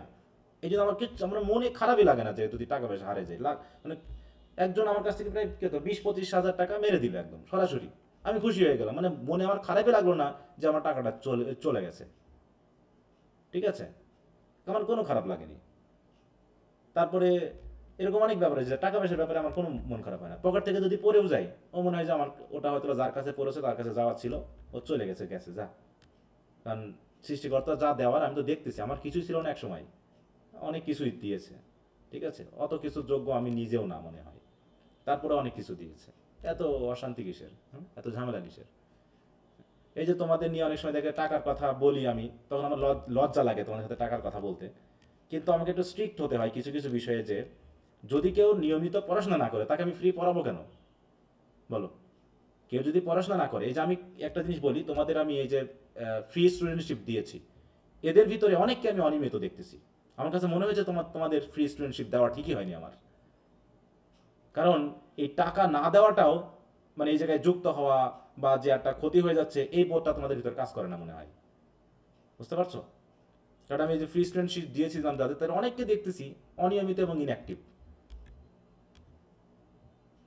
মানে ফ্রি জিনিস আমাদের কপালে আমাদের আসলে হয় না, আমাদের চলে না। ওকে, তো যাই হোক, এগুলো একটু খেয়াল রাখো, পড়াশোনা করো। আচ্ছা, আর কারো কোনো সমস্যা আছে ব্রিফে বলো তো, নাকি পড়তে পারোনি বলো তো? না নাই স্যার পড়েছি। আচ্ছা, জেন স্মাইল কে? জেন স্মাইল হলো কি টাস্টন, যাকে আগে ভালোবাসতো নাকি আগে। আর অড মানে তোমার অডরে আগে ভালোবাসছিল কাকে বলো তো? অডরে এই যে উইলিয়াম নাকি, উইলিয়াম নামে একজনকে। তাহলে দুইজনেই আগে আগে। এবং এখানে একটা হাসির কথা আসে না, যে টাস্টন যখন জেন স্মাইলকে ভালোবেসেছিল, তখন তার ভালোবাসার সেই রোমান্টিক সেন্স হিসাবে সে কি করেছিল বলো তো? একটা গল্প বলতে পারবা? কি কাহিনী ঘটাইছিল সে, মনে আছে? জি স্যার। জেন স্মাইল যে গরুর দুধ দহন করতো নাকি, হ্যাঁ, সেখানে গিয়ে সে কি করছিল? সে কিস করেছিল না? তো এরকম আর কি অবস্থা। হ্যাঁ, মানে এখানে দেখানো হয়েছে যে মানুষ যখন আসলে এই রোমান্টিক এই লাভ সেন্সে যখন পড়ে, এটা আসলে তো ভালোবাসা বলে না, এটা এক ধরনের আবেগ, ইনফ্যাচুয়েশন। হ্যাঁ, ইনফ্যাচুয়েশনটা যখন পড়ে তখন মানুষের এই মানে কোনটা যে হাস্যকর, কোনটা সিরিয়াস বিষয়, এটা আমরা ভুলে যাই, এগুলোই ভুলে যাই। কাকে সিরিয়াসলি নেওয়া উচিত, আমরা বাবা মাকে ভিলেন বলে ফেলি অনেক সময়, তাই না? ভিলেনের পর্যায়ে নিয়ে যাই। অথচ দেখা যায় যে বন্ধুরা আমাকে প্রেম করতে সাহায্য করছে, পড়াশোনা ফাঁকি দিয়ে মানে করতে সাহায্য করছে, তাকে আমরা মনে করি এরাই মনে আমার আসল আত্মীয়, এরাই আমাদের ভালোর জন্য ভাবছে, এরকমটা মনে করে থাকি। মানে তখন আমরা অন্ধ হয়ে যাই। হ্যাঁ, দুটা জিনিস বলা হয়েছে। কি যেন আমরা পড়ছিলাম কতদিন, 4th ইয়ারে সম্ভবত, 4th ইয়ার তো 4th ইয়ার না কাদের, ওদের পড়াতে গিয়ে একটা জিনিস এসেছে, সেখানে দেখানো হলো যে আমরা দুইটা জায়গাতে খুবই মানে আবেগী হয়ে যাই। একটা হলো প্রেমে পড়লে, আর একটা হচ্ছে নেশা করলে। তখন আমাদের কমন সেন্স থাকে না। ঠিক আছে, তো কমন সেন্স থাকে না, তখন সেন্সটা নষ্ট হয়ে যায়। ওকে, তাহলে ব্রিফ কোশ্চেনে যদি কারো সমস্যা না থাকে তো ভালো কথা। এরপর আমরা তাহলে শর্ট কোশ্চেনে আসি। শর্ট কোশ্চেন সম্পর্কে যদি কারো কোনো আপত্তি বিপত্তি থাকে একটু বলতে পারো। আসসালামু আলাইকুম ওয়া রাহমাতুল্লাহ। আসসালাম, হ্যাঁ বলো। স্যার, আমি আপনার কোর্সে প্রথম থেকেই ক্লাস করতে চেয়েছিলাম, প্রথম ক্লাসটা করেছি, কিন্তু হঠাৎ করে আমার বাবা মারা যায়, আমি ক্লাসে ইরেগুলার হয়ে পড়ি স্যার। সরি। তো স্যার আমার তো ইউডি পাসে হচ্ছে আমি যতটুকু পড়েছিলাম প্রথম 3টা ক্লাস করার পরে আমার একটা প্রশ্ন বের হয়েছিল, আরো হয়তো প্রশ্ন বের হবে, কিন্তু আমি তো আসলে ইরেগুলার হওয়ার কারণে তো আমি পড়িই নাই, তাহলে কিভাবে প্রশ্ন করব? আচ্ছা, সমস্যা নেই, তুমি তাহলে পড়ো, যেটা মিস হয়েছে সেটাকে একটু সময় দিয়ে ম্যানেজ করো। ঠিক আছে, তো এই সপ্তাহটা যা এলোমেলো হয়েছে, সামনের সপ্তাহে আবার যে পড়াটা আছে সেখান দিয়ে শুরু করবা। এই যে পড়াটা এলোমেলো হয়েছে, এই পড়াটা এলোমেলো যেন তুমি পরের সপ্তাহে না নিয়ে যাও। ঠিক আছে, তো জি ইনশাআল্লাহ, দোয়া করুন। তোমার এই যে ঝামেলাটা হলো না, এই যে সমস্যাটা হয়ে গেল, যেখানে সমস্যা বার হলো, এই সমস্যাটা তুমি বাড়তি সময় ম্যানেজ করে একটু বুঝে নাও। যদি কোনো সমস্যা, যদি বুঝতে সমস্যা হয় ক্লাসগুলো আগে দেখো, যদি তারপরে বুঝতে সমস্যা হয় তুমি আমাকে কল দিবে আলাদা করে, ঠিক আছে? কোন জায়গায় সমস্যা তোমার উত্তর দিব, অথবা তুমি সামনের সপ্তাহের যে ক্লাসগুলো হবে প্রথম ক্লাসে তোমার সমস্যার কথা বলবো, আমি সমাধান দিয়ে দিব, ঠিক আছে তো? জি জি স্যার, আমার কিন্তু ইডি পাসে আমি পুরা এখনো পড়ি নাই, হ্যাঁ, ওই কিছু জন্য বলছি সমস্যা না এমনি। পড়লে তো তোমার সমস্যা বার হবে না বা সমাধানও হবে না। তুমি আগে পুরোটা পড়ে ফেলো, তোমার অ্যাজ ইউ লাইক ইট পড়ার দরকার নেই, তুমি অ্যাজ ইউ লাইক ইটটা বাদ দিয়ে রাখো। কালকে পর্যন্ত তুমি ইডি পাস নিয়ে শেষ করো, ঠিক আছে তো? ইডি পাস নিয়ে শেষ করো। যদি পারো তুমি ব্রিফ বা শর্ট যে প্রশ্নগুলো পারবে সেগুলো লিখে দিবা। একদম এলোমেলো করে ফেলে দাও, যে একটা এলোমেলো হয়েছে বলে এখন ওই এলোমেলো যেন সব সারা বছর না চলে। যেখানে এলোমেলো হবে সেটাকে বাদ দিয়ে রাখবা, বাদ দিয়ে নোট রাখবা যে এটা আমি এই ছুটির দিনে বা এই সময়ে বাড়তি সময় দিয়ে পড়ে নিব, ঠিক আছে তো? জি স্যার, একটা এলোমেলো ইনশাআল্লাহ। হয়েছে বলে পরে সব এলোমেলো হয়ে যাবে এমনটা যেন না হয়। যে সপ্তাহে এলোমেলো হবে সেই পড়াটা স্টপ রাখো, ওইখানে বাদ দিয়ে রাখো, দিয়ে নতুন সপ্তাহের পড়াটাকে তুমি আবার শুরু করো। এইভাবে করে দেখবা যে একটা একটা করে হয়তো টেক্সটে সমস্যা হতে পারে, ওই টেক্সটটাকে বাড়তি সময় ম্যানেজ করে সকালে হোক বিকালে হোক খাওয়ার সময় হোক মানে যে কোনো সময় হোক ঘুমানোর সময় হোক বাড়তি আধা ঘন্টা 20 মিনিট করে সময় বের করে তোমাকে এটা কভার করতে হবে, যেন মেইন পড়াতে কোনো ইফেক্ট না পড়ে, ঠিক আছে? জি স্যার, আচ্ছা ইনশাআল্লাহ। ওকে দোয়া করবেন স্যার আমার আচ্ছা জন্য। ওকে, সবার জন্যই তো আমি শুভকামনা আছে। হ্যাঁ দোয়ার প্রার্থী, আপনাকে উত্তর থেকে দোয়া করবেন স্যার। ওকে ওকে। আসসালামু আলাইকুম ওয়া রাহমাতুল্লাহ। আচ্ছা তাহলে এবার আসি, বলো তোমাদের এখানে প্রবলেমগুলো বলতে থাকো, শর্ট কোশ্চেনে যদি কারো সমস্যা থাকে।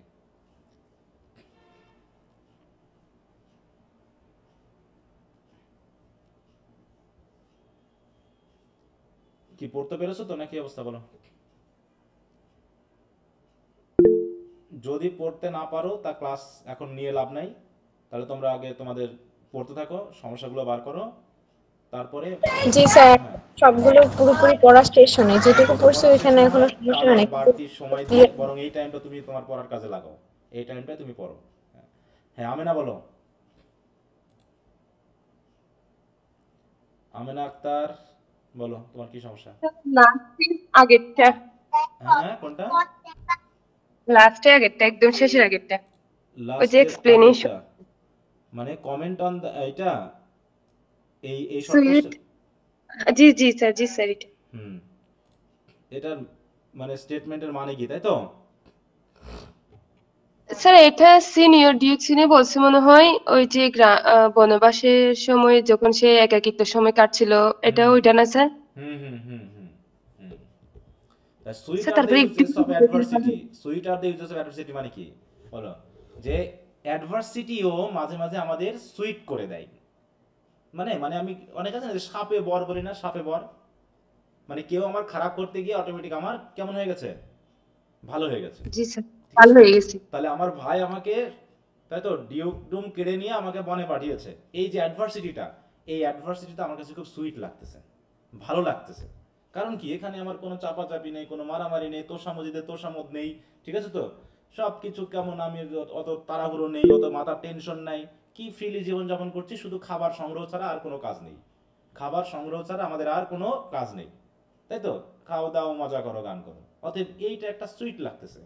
বলছে which like the toad ugly and venomous wears yet a precious jewel in his head. ঠিক, তাহলে এই অ্যাডভার্সিটিটাকে মনে হচ্ছে ঠিক ওই সাপের মতো, ঠিক আছে তো? যে সাপ দেখতে আগলি এবং বিষাক্ত, কিন্তু তার মাথায় কি থাকে বলো? মাথায় স্যার দামি মূল্যবান রত্ন। মূল্যবান রত্ন থাকে, ঠিক ওরকম। তাহলে এই জীবনটা একটু কঠিন মনে হলেও আসলে মূল্যবান রত্নের মতো লাগতেছে, যে এই জীবনটা হয়তো দেখাচ্ছে রাজপ্রাসাদের মতো আরামদায়ক না, এখানে ঝড় আছে ঝঞ্ঝা আছে, রাজপ্রাসাদে থাকলে ঝড় ঝঞ্ঝায় ডিস্টার্ব করতো না, তাতে এখানে ঠান্ডা আছে, রাজপ্রাসাদে দরজা জানলা বন্ধ করে দিয়ে গরমে থাকতে পারতাম, সেটা এখানে নাই। এইভাবে এই দিক থেকে সেটা হচ্ছে অনেকটা ওই সাপের মতো বা ব্যাঙের মতো বা টোডের মতো, যেটা দেখতে আগলি বা ভেনোমাস, কিন্তু তার মাথায় যে প্রিসিয়াস জুয়েল থাকে, এই জুয়েলটা কিন্তু খুবই দামি, তাই না? তা ঠিক ওরকম এখানকার জীবনটা অস্বাভাবিক হলেও দামি কিন্তু, তাই তো? এনজয়েবল, সুইট মানে এখানে এনজয়েবল বোঝানো হয়েছে, কি বুঝতে পারছো? জি স্যার, হুম, তো এখানে জি স্যার, সেটাই বলা হয়েছে। এখন যদি আমরা একটু দেখি ইম্পর্টেন্ট কোশ্চেন যে দুটো আবার অনেকটা চলে এসেছে, দেখো গুরুত্বপূর্ণ কোশ্চেনগুলো। ওকে, এই জায়গায় হ্যাঁ বলছে দেখো, The given statement is spoken by Duke Senior in Act 2, Scene 1 of Shakespeare As You Like It. This reflection occurs as Duke Senior, who has been banished from his dukedom by his usurping brother. সে কি করছে? Contemplates the hardship of living in exile in the forest. সে ভাবতেছে ফরেস্টটা বাড়েনে যে হার্ডশিপটা feel করতেছি সেটা কতটুকু ভালো নাকি মন্দ। Despite his unfortunate circumstances, Duke Senior finds solace. Solace মানে কি? সান্ত্বনা, আরাম। In the idea that adversity, though unpleasant, এই প্রতিকূল পরিস্থিতি যেটা আনপ্লিজেন্ট হলেও can have positive effects and lead to personal growth, wisdom and insight. ওই যে তাহলে দামি ওই মণিমুক্তার মতো, যে এখানে থেকে আমি অন্তত নিজস্বতা নিয়ে পার্সোনাল গ্রোথটা আমি বুঝতে পেরেছি। এতদিন তো আমি লোকজনের সমস্যা নিয়েছিলাম, লোকজনের সমস্যা দেখতাম, রাজ্য পরিচালনা করতাম, কিন্তু এখন আমি নিজেকে নিয়ে ভাবতে শিখেছি, তাই তো, নিজের অবস্থানটা বুঝতে শিখেছি। তারপরে দেখো, Duke Senior begins by stating that adversity though generally viewed negatively, তাই না, প্রতিকূল পরিস্থিতিকে আমরা খারাপভাবে নিলেও ক্যান হ্যাভ আনএক্সপেক্টেড বেনিফিট, এরও কিন্তু অপ্রত্যাশিত কিছু সুযোগ সুবিধা আমাকে দিতে পারে। যেমন এই যে তোমাদের আমি অনলাইনে পড়াচ্ছি, এটা কিন্তু অনলাইনে এসেছে কিভাবে জানো? অনলাইনে এসেছি মেনলি এক স্যারের প্রতিকূলতার প্রভাবে পড়ে, মানে এক স্যার আমাকে মানে খুবই নেগেটিভলি ইয়া করছিল, ঠিক আছে, তো আমি শেষে পড়ানো বাদ দিয়েছিলাম। মানে আমি মেনলি পড়াতাম না, 2014-তে 16-তে জয়েন করলাম, তারপরে 40তম বিসিএস পর্যন্ত আমি বিসিএস ট্রাই করেছি, ভাইবা দিয়েছি, ততদিন পর্যন্ত আমি প্রাইভেট পড়াতাম না। তো হঠাৎ করে তারপরে মানে বলতো স্টুডেন্টরা, কিন্তু আমি পড়াতাম না, যে আমার ওদিকে আমার ট্রাই আছে। কিন্তু যখন ওটা শেষ হয়ে গেল 40তম, এটা হচ্ছে করোনার হয়তো আগে বা পরের মুহূর্তে, কি আমার খেয়াল নাই, একটা ব্যাচ ছিল যারা এবার 4th ইয়ারে পরীক্ষা দিল আর কি, ওই ব্যাচের স্টুডেন্টরা আমার কাছে প্রথম পড়ে, ঠিক আছে, তো প্রথম পড়া শুরু করে। তো প্রথম যখন পড়া শুরু করলো তখন ওই স্যার কিছু বলেনি আর কি, তো বেশ কিছু স্টুডেন্ট আমার কাছে পড়লো, পড়ার পর ওদের রেজাল্ট মোটামুটি প্রায় অনেকেরই ভালো রেজাল্ট হলো, ফার্স্ট ক্লাস ফার্স্ট ইয়ারে বেশ অনেকের হলো। এতে সেকেন্ড ইয়ারে আরও কিছু স্টুডেন্ট আমার কাছে আসা শুরু করলো, কথা বুঝতে পেরেছ? ওই স্যারের কাছে স্টুডেন্টরা পড়তো, এবার ওই স্যারের তো মাথা খারাপ হয়ে গেল, আমি তো ওগুলো অত বুঝতাম না। পরে দেখি ওই স্টুডেন্টগুলোকে ইনকোর্স মার্ক কম দেওয়া শুরু করলো, বুঝতে পেরেছ? এবং ওই স্টুডেন্টগুলোকে প্রায়ই ডেকে ডেকে নিয়ে গিয়ে বকাঝকা করতো এবং বিভিন্ন ধরনের আজে বাজে কথা বলতো। এবং শেষে হলো কি, আমার সাথেও একদিন একটু কনফ্লিক্ট বেঁধে গেল, বুঝতে পেরেছ? একটা সেই রকম কনফ্লিক্ট হয়ে গেল ডিপার্টমেন্টে, আমি অফিসে থাকলে তিনি অফিসে ঢুকবেন না, ইত্যাদি ইত্যাদি করা শুরু করলো। তো আমি শেষে বাদ দিয়ে দিলাম ওই ব্যাচটাকে, আমি সম্ভবত সেকেন্ড ইয়ার থার্ড ইয়ারে আর পড়াইনি, সেকেন্ড ইয়ারে করে আমি আর পড়াইনি, আমি আর পড়াবই না, আমার পড়ানোর এমনিতে আগ্রহ কাজ করে না। তারপরে আমি কি করলাম, ওই অনলাইনে ভিডিও করে করে দিতে শুরু করলাম, যে আমাকে তো মানে অভিজ্ঞতা রাখতে হবে, ক্লাস স্টুডেন্ট আসে না, প্রাইভেটও যদি না পড়ায় তাহলে আমার এই অভিজ্ঞতাগুলো কি থাকবে বলো? ও তো 5-7 বছরের মধ্যে সব শেষ হয়ে যাবে। তখন আমি অনলাইনে রেকর্ড ক্লাসগুলো দিতাম, দিয়ে এখন যারা আবার 4th ইয়ারে আছে ওই শিফাতদের ব্যাচটা, ওরা একদিন আমাকে মেসেজ দিল যে স্যার আপনার ক্লাস ভালো লাগে, আপনি যদি অনলাইনে পড়ান। আমি বলছি অনলাইনে আমি কি করে পড়াবো, কে আমাকে চিনবে, কে আমাকে জানবে? পরে বলছেন আপনি শুরু করেন, দেখেন আস্তে আস্তে হবে। তা ওদের 30 জনকে নিয়ে শুরু করা, বুঝতে পেরেছো? ওই সময় যখন দিলাম একটা দিলাম, তখন দেখলাম প্রায় ওই ব্যাচে 30-35 জন যুক্ত হয়ে গেছিল।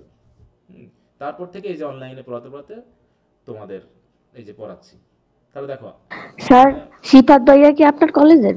না, আমার কলেজের না, ও হচ্ছে ঢাকাতে কোনো একটা কলেজের। আমার কলেজের স্টুডেন্টদেরকে আমি মেইনলি পড়াতে নিতে চাই না, এটা আমি বলে দিই আগে থেকে। আমার কলেজের স্টুডেন্টকে আমি নিতে চাই না, যে যদি কেউ মানে যারা আগে কয়েকজন পরিচিত ছিল ওই কয়েকজন ছাড়া আমি প্রথমত আমি জানিও না আমার কাছে কয়েকজন স্টুডেন্ট পড়ে, বুঝতে পেরেছো এরকম ব্যাপারটা, যে আমি তাদেরকে এমনও বলেছিলাম এবার যে যারা অন্তত আমার কলেজের আমি পরিচিত হবো তাদেরকে আমি নিব না। তো অনেকেই হয়তো বা পরে সেকেন্ড ইয়ারেও আছে, থার্ড ইয়ারেও আছে, 4th ইয়ারেও আছে, হ্যাঁ, তো আমি জানি না কারা আমার কাছে পড়ে, কারণ ওই যে আমার কাছে পড়ার পরে যে আমার যে একটা সফট কর্নার তাদের প্রতি হবে, তাদেরকে আমি ভালো বলবো, আরেকজনকে আমি রাগ করব, এটা যেন না হয়। আমার আচরণ যেন সবার ক্ষেত্রে একই রকম হয়, রাগ করলে সবার উপর রাগ করব, একদম ফেল করালে সবাইকে ফেল করাবো, সে আমার কাছে পড়লো কি পড়লো না তাতে আমার কিছু যায় আসে না, ঠিক আছে? স্যার আপনি কোন জেলা? আমি মেহেরপুরের। তো এইখান থেকে এই যে অ্যাডভার্সিটি, হ্যাঁ, যে আমার একটা মানে কি বলবো, আমার বিপরীত পরিস্থিতি আজকে আমাকে এই জায়গায় নিয়ে আসলো। তাহলে যেখানে আমার মনে করো আমার কলেজে কয়জনই বা পড়তো, মানে স্টুডেন্ট থাকে 100 জন, পড়াশোনা করে হয়তো 20-25 জন, তার ভিতরে প্রাইভেট পড়ে হয়তো 10-15 জন, ঠিক আছে, এরকম। সেখানে তোমরা এখানে একসাথে কতজন ক্লাস করছো বলো? একসাথে কতজন আছো? হ্যাঁ বলো। এখন স্যার স্যার আমরা অনেক স্যার হ্যাঁ মানে গ্রুপেই তো আছো প্রায় 150-এর উপরে নাকি? তাহলে জি স্যার তাহলে দেখো জি স্যার, এটা প্রিপারেশন ব্যাচ 145। হ্যাঁ তাহলে আমার এটা হচ্ছে কি, এটা হচ্ছে আমার দেখো এই অ্যাডভার্সিটিটাই আমাকে কি করেছে, আমার প্রথমে খারাপ লাগছিল, আমার ইয়ে লাগছিল, কিন্তু এখন আমি আমার আর এই সরাসরি পড়াই না, আমি সরাসরি পড়ানো বাদ দিয়েছি, ইন্টারমিডিয়েটও বাদ দিয়েছি, এখন তোমাদের এই অনলাইনেই রাতের বেলায় একটু এই গল্প মজা করি, দিনের বেলায় আর করি না। হ্যাঁ কিন্তু আমি চেষ্টা করি যাদেরকে পড়াবো তাদের সর্বোচ্চটা দেওয়ার জন্য। এইটা আমি আমি নিজে থেকে ফাঁকিবাজিটা খুব একটা, আমি আবার নিজের প্রশংসা করা হয়ে যাচ্ছে ব্যাপারটা এরকম না। হ্যাঁ আমি কিন্তু ফাঁকিবাজিটা আমার দিক থেকে পছন্দ করি না। হ্যাঁ আমি একটা ছোটবেলায় একটা গল্প করেছিলাম ঈশ্বরচন্দ্র ওইটার, যে শত্রুও যদি আমার বাড়িতে আসে তার আমি কোনো ক্ষতি করবো না। ব্যাপারটা এরকম, আমি ছোটবেলায় একসময় একটা প্রতিজ্ঞা করেছিলাম এরকম, যে আমার শত্রু যদি আমার বাড়িতে আসে আমি তার কোনো ক্ষতি করবো না। তো এই জন্য আমি স্যার আপনি এখন কোন কোন কলেজে কর্মরত আছেন? আমি আছি মেহেরপুর। মিরপুর আছেন আপনি? মেহেরপুর বুঝছো? মেহেরপুরের নাম শুনেছো? জি কুষ্টিয়া মেহেরপুর। হ্যাঁ, কুষ্টিয়া মেহেরপুর। হ্যাঁ, ওখান থেকে তোমাদের আমি পড়াচ্ছি, ঠিক আছে? আচ্ছা তো যাই হোক আমি পড়াশোনা করেছি বগুড়াতে ছিলাম, ওখানে চাকরি সূত্রে মেহেরপুরে চলে আসা, এখন এখানেই আছি 10 বছর ধরে, ঠিক আছে? প্রমোশন নাই কিছু নাই, এমন এক চাকরিতে জয়েন করেছি, সবাই প্রমোশন পায় এই শিক্ষকতা পেশাতে। মানে শিক্ষকতা পেশাটা হচ্ছে বাংলাদেশের প্রেক্ষাপটে সবচেয়ে অবহেলিত পেশা, বুঝতে পেরেছো? এদের দিকে তাকানোর কেউ নাই। ওকে, তো যাই হোক আমরা একটু পড়ি। তাই বলছে যে অ্যাডভার্সিটি, হ্যাঁ, যে আনএক্সপেক্টেড বেনিফিট থাকতে পারে। এটা বললাম এই ক্ষেত্রে যে আমি জানতামই না যে একসময় আমার এই যে অনলাইনে সারা বাংলাদেশের বিভিন্ন স্টুডেন্টের সাথে আমার পড়ানো হবে, কারণ কি প্রত্যেকটা জেলা থেকে তোমরা আছো না? বলো প্রত্যেকটা জেলা থেকে আমার 64টা জেলা থেকে স্টুডেন্ট আছো তোমরা আমার কাছে। অতএব কোনো প্রয়োজন হলে আমার কিন্তু দেখা যাচ্ছে কেউ না কেউ, এই যে একটা ছড়িয়ে যাওয়া, এটা আমার কাছে খুব ভালো লাগে। হ্যাঁ এই জায়গাটা, হ্যাঁ তো এটা দেখো একটা বেনিফিট, বড় বেনিফিট আমি মনে করি এটা। ওই প্রতিকূলতার, ওটা যদি না হতো তাহলে আমি নিশ্চয়ই এখানে আসতাম না, এগুলো করতামও না, অনলাইনে এগুলো দিতামও না, জাস্ট ওই পড়া নিয়ে থাকতাম। কিন্তু এখানে নিজের তাগিদে হোক অন্য কোনো কারণে হোক এটা বলছে in his metaphor he likens adversity to the toad. তিনি এই অ্যাডভার্সিটিকে টোডের সাথে তুলনা করছেন, which is traditionally regarded as an ugly and venomous creature, যেটাকে প্রথমত আগলি এবং ভেনোমাস ক্রিয়েশন বলতে আমরা জানি। তারপর even this unattractive animal is believed to carry a precious jewel in his head, an image derived from a medieval belief that toads contained a valuable stone with healing properties in their skulls. ওই যে আছে না যে আমরা সাপের মাথায় মণিমুক্তা থাকে, এরকম গল্প আগে খুব ছিল না, এগুলো বাস্তবে জানি না। যে 7 রাজা, বলা হতো কি 7 রাজার ধন, তাই না? যে একটা ওরকম মণি পাইলেই হ্যাঁ একবার তুমি ধনী হয়ে যাবা, এরকম। তাহলে প্রতিকূলতার মধ্যেও পজিটিভ কিছু থাকে। This juxtaposition suggests that even in the midst of unpleasant and harmful situation, there is something valuable to be gained. হ্যাঁ এরকম আনপ্লেজেন্ট বা হার্মফুল সিচুয়েশনের মধ্যেও কিছু ভ্যালুয়েবল থাকে, তোমাকে শুধু বুঝে নিতে হবে। Just as a Jewel can be found in the head of an appalling towed. একটা জিনিস খেয়াল করো, এখানে কি আমি কোনো গল্প এনেছি? বলো এখানে কি গল্প হবে? শুধু অনেকে তোমরা করবা কি যে কোশ্চেনই আসুক সামারি তুলে দিবা, হলে হবে না তো। হ্যাঁ এখান থেকে গল্পের কিছুটা আসবে, যেখানে যে অ্যাডভার্সিটিটা কিভাবে হলো তোমাকে একটু বোঝাতে হবে সেটা দেখো। Duke Senior who has been forced to live in the forest after being injured by his brother represents a man who has faced tremendous adversity. Despite his banishment he maintains a positive outlook on life in exile. এটাকে তিনি positively দেখছেন। Rather than lamenting his loss of power and comfort, Duke Senior chooses to embrace the simple rustic life of the forest. তিনি কি বললেন? Rustic লাইফটাকে বেছে নিলেন। Seeing it as an opportunity to experience a more genuine and peaceful existence, free from the corruption and deceit of court life. অতএব এই যে একটা ফিলোসফিক্যাল আইডিয়া, তাই না? দেখো এখানে কি পুরো গল্প আসেনি, কিন্তু জাস্ট কিছু কথা এনেছি, কিন্তু মূল ডিসকাশনটা আমাকে কিন্তু ক্রিটিক্যালি আলোচনা করতে হবে। বলছে this philosophy of finding sweetness in adversity রেজোনেটস throughout the play, particularly in the Forest of Arden, which serves as a space for characters to grow, reflect and discover new aspects of themselves. The forest symbolizes a place of transformation where, despite hardship, characters learn important life lessons and are ultimately rewarded with reconciliation, love and harmony, যেটাকে ওই precious জুয়েলের সাথে তুলনা করা হচ্ছে। অতএব এভাবে আমরা বলতে পারি যে thus in As You Like It, the statement sweet are the uses of adversity captures one of the play's central messages that even in the face of hardship there is potential for personal growth and transformation. Duke's senior optimistic outlook reflects the idea that adversity, much like the toad with its hidden jewel, can reveal something valuable and precious within it. এই কথাটুকু মোটামুটি দিলেই হয়ে যাবে। কি কথা বুঝতে পারছো? জি স্যার। এখানে 2টা 3টা বেশ কোটেশন আছে। আর বলবো একটা কথা। হ্যাঁ বলো। স্যার আমি আমাদের কলেজে আমি হচ্ছে মাগুরা থেকে হোসেন শেষরদি কলেজ। আমাদের এখানে আমি এক স্যারের কাছে প্রাইভেট পড়তাম, তো ফার্স্ট ইয়ারে পড়ছি। তো সে সবসময় আমাকে এটাই বলছে যে তুমি হচ্ছে মূল গল্পে সামারিটুকু পড়ো, সামারিটুকু অ্যান্সার করলে তুমি মার্কস পেয়ে যাবা। মানে আমাদের এখানে শেখানো হয়েছে যে সামারি পড়া, এখানে শেখানোই হয়েছে সামারি পড়ানো। এনারা তো বিসিএস ক্যাডার আর হচ্ছে মানে যথেষ্ট ভালো, তারা অনেক অনেক জায়গায় ক্লাস করেছে, তারাই আমাদেরকে শিখেছে সামারি পড়া। তো স্যার এখন এই আপনার কাছে এসে আমি প্রথম জানতেছি যে না এইভাবে আসলে বিষয়টা করতে হয়, এটা আমার ধারণা তো ছিল না।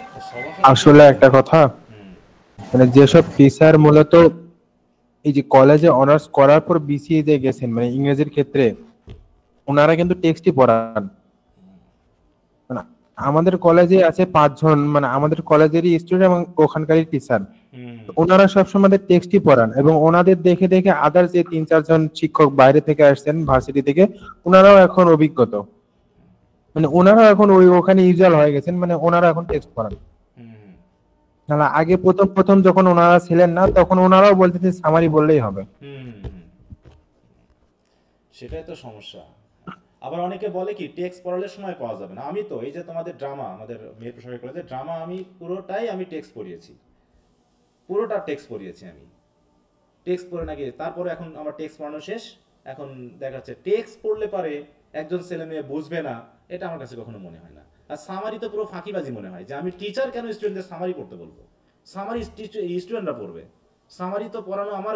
স্যার আমাদের তো গাইডের নাম বলে দিছে, বলছে এই গাইড কিনবা, এখান থেকে সামারি পড়বা, সামারি পড়ে কোশ্চেনের অ্যানসার লিখে দিবা। আমাদের টেক্সট কেনার কোনো মানে কথাই বলে না, গাইডই কিন্তু স্টাডি গাইড কিনো, লেকচার কিনো, বাস। আমি নিজে থেকে এমনি বই কিনি, কিন্তু যে হচ্ছে আমাদের কলেজে না ক্লাস না বই পড়ানো এনিথিং। আমার ওই যে ওই স্যার তো আমি যখন প্রথম জয়েন করলাম তখন ছেলেমেয়েদের বই কিনতে বলতাম, টেক্সট পড়ার জন্য বলতাম। ওই স্যার তো আমাকে একদিন ডেকে বলেই মিলুন, তুমি এত এদের টেক্সট কিনাও কেন, টেক্সট পড়ানো লাগবে কেন, ওর এমনি পড়াশোনা করে না। আমি স্যার পড়াশোনা করে না, এর ভিতরে যে একজনও যদি ভালো হয় এটাই আমার জন্য আমার শিক্ষকতা পেশার সার্থকতা। আমি বলবো সবাইকে আমার ভালো কথা, বাকিটা মানার দায়িত্ব তাদের নিজস্বতা। আমি তাদেরকে ভালো পথ দেখাবো। এখন ভালো পথ দেখানোর জন্য আমি এই জায়গায় আসছি, তাদেরকে ফাঁকিবাজি করানোর জন্য আমি এই জায়গায় আসিনি। তো বলো, আমার দায়িত্ব তাকে টেক্সট। আরেকটা ব্যাপার কি যে হচ্ছে তারা সবাই বিসিএস দিয়ে আসছে, তো হয় কি যখন ক্লাস নেয়, হ্যাঁ তোমরা ন্যাশনালে পড়ো, তোমরা কিছু করতে পারবে না, তোমাদের দ্বারা কোনো কিছুই সম্ভব না, তোমরা খালি খালি পড়াশোনা কেন করছো, তোমরা চাকরি বাকরি শুরু করে দাও। মানে মন পড়ার মনটাই নষ্ট করে। এই কথা বলবো যে স্যার আপনারা যেহেতু আমাদের টিচার, ঠিক আছে, তো আপনারা তো বিভিন্ন বিশ্ববিদ্যালয় থেকে এসেছেন, আপনাদের তো বরং আমাদেরকে আরো সফল করা উচিত। আপনারা তো বিশ্ববিদ্যালয় চালাচ্ছেন, কয়জন জাতীয় বিশ্ববিদ্যালয় স্টুডেন্ট চালাচ্ছে, জাতীয় বিশ্ববিদ্যালয় স্টুডেন্ট কয়জন জাতীয় বিশ্ববিদ্যালয় টিচার হয়েছে? জাতীয় বিশ্ববিদ্যালয় দুর্দশার জন্য তো আপনাদের মতো সব ইয়ারাই এর জন্য দায়ী। আমি তো ওদেরকে কি বলি জানো? British colonialism. তাই তো, ওরা হচ্ছে কলোনাইজার। অন্য জায়গায় পড়াশোনা করে এসে জাতীয় বিশ্ববিদ্যালয়ে চাকরি করতেছে, পেটের ভাত সব পাচ্ছে, আর স্টুডেন্টদের উপর দোষ দিচ্ছে। তাহলে আপনাদের দায়িত্বটা কি? আমি একবার টিচারদের বলেছিলাম যে স্যার স্টুডেন্টদের দায়ী করেন না, এর জন্য দায়ী হচ্ছেন আপনারা। আপনারা পড়ে এসেছেন ভালো কথা, কিন্তু চাকরির ক্ষেত্রটা আপনি সফলতা দেখান। আপনি কি পড়াশোনা করছেন যে আপনি একজন স্টুডেন্টকে ভালো করতে পারছেন না? আপনি তাদেরকে ভালো করার জন্য চালাতে পারছেন না? এই জাতীয় বিশ্ববিদ্যালয় চালায় কারা? বলো, কারা চালায়? জাতীয় বিশ্ববিদ্যালয় স্টুডেন্ট চালায়? বলো তো। টিচাররা বিসিএস দিয়ে পর্যন্ত আসছে কলেজ প্রফেসর, তারাই তো চালায়। তাদের সার্থকতা কোথায়? শুধু এদের দোষ দেন আপনি। এরা তো আপনার ফসল, আপনি হচ্ছেন তার ফিল্ড, এরা হচ্ছে বীজ। আপনি এদেরকে চালান, এদেরকে জোর করেন, এদের চাপ দেন, এদের সার দেন, বিষ দেন, এরা অবশ্যই ভালো কিছু করবে।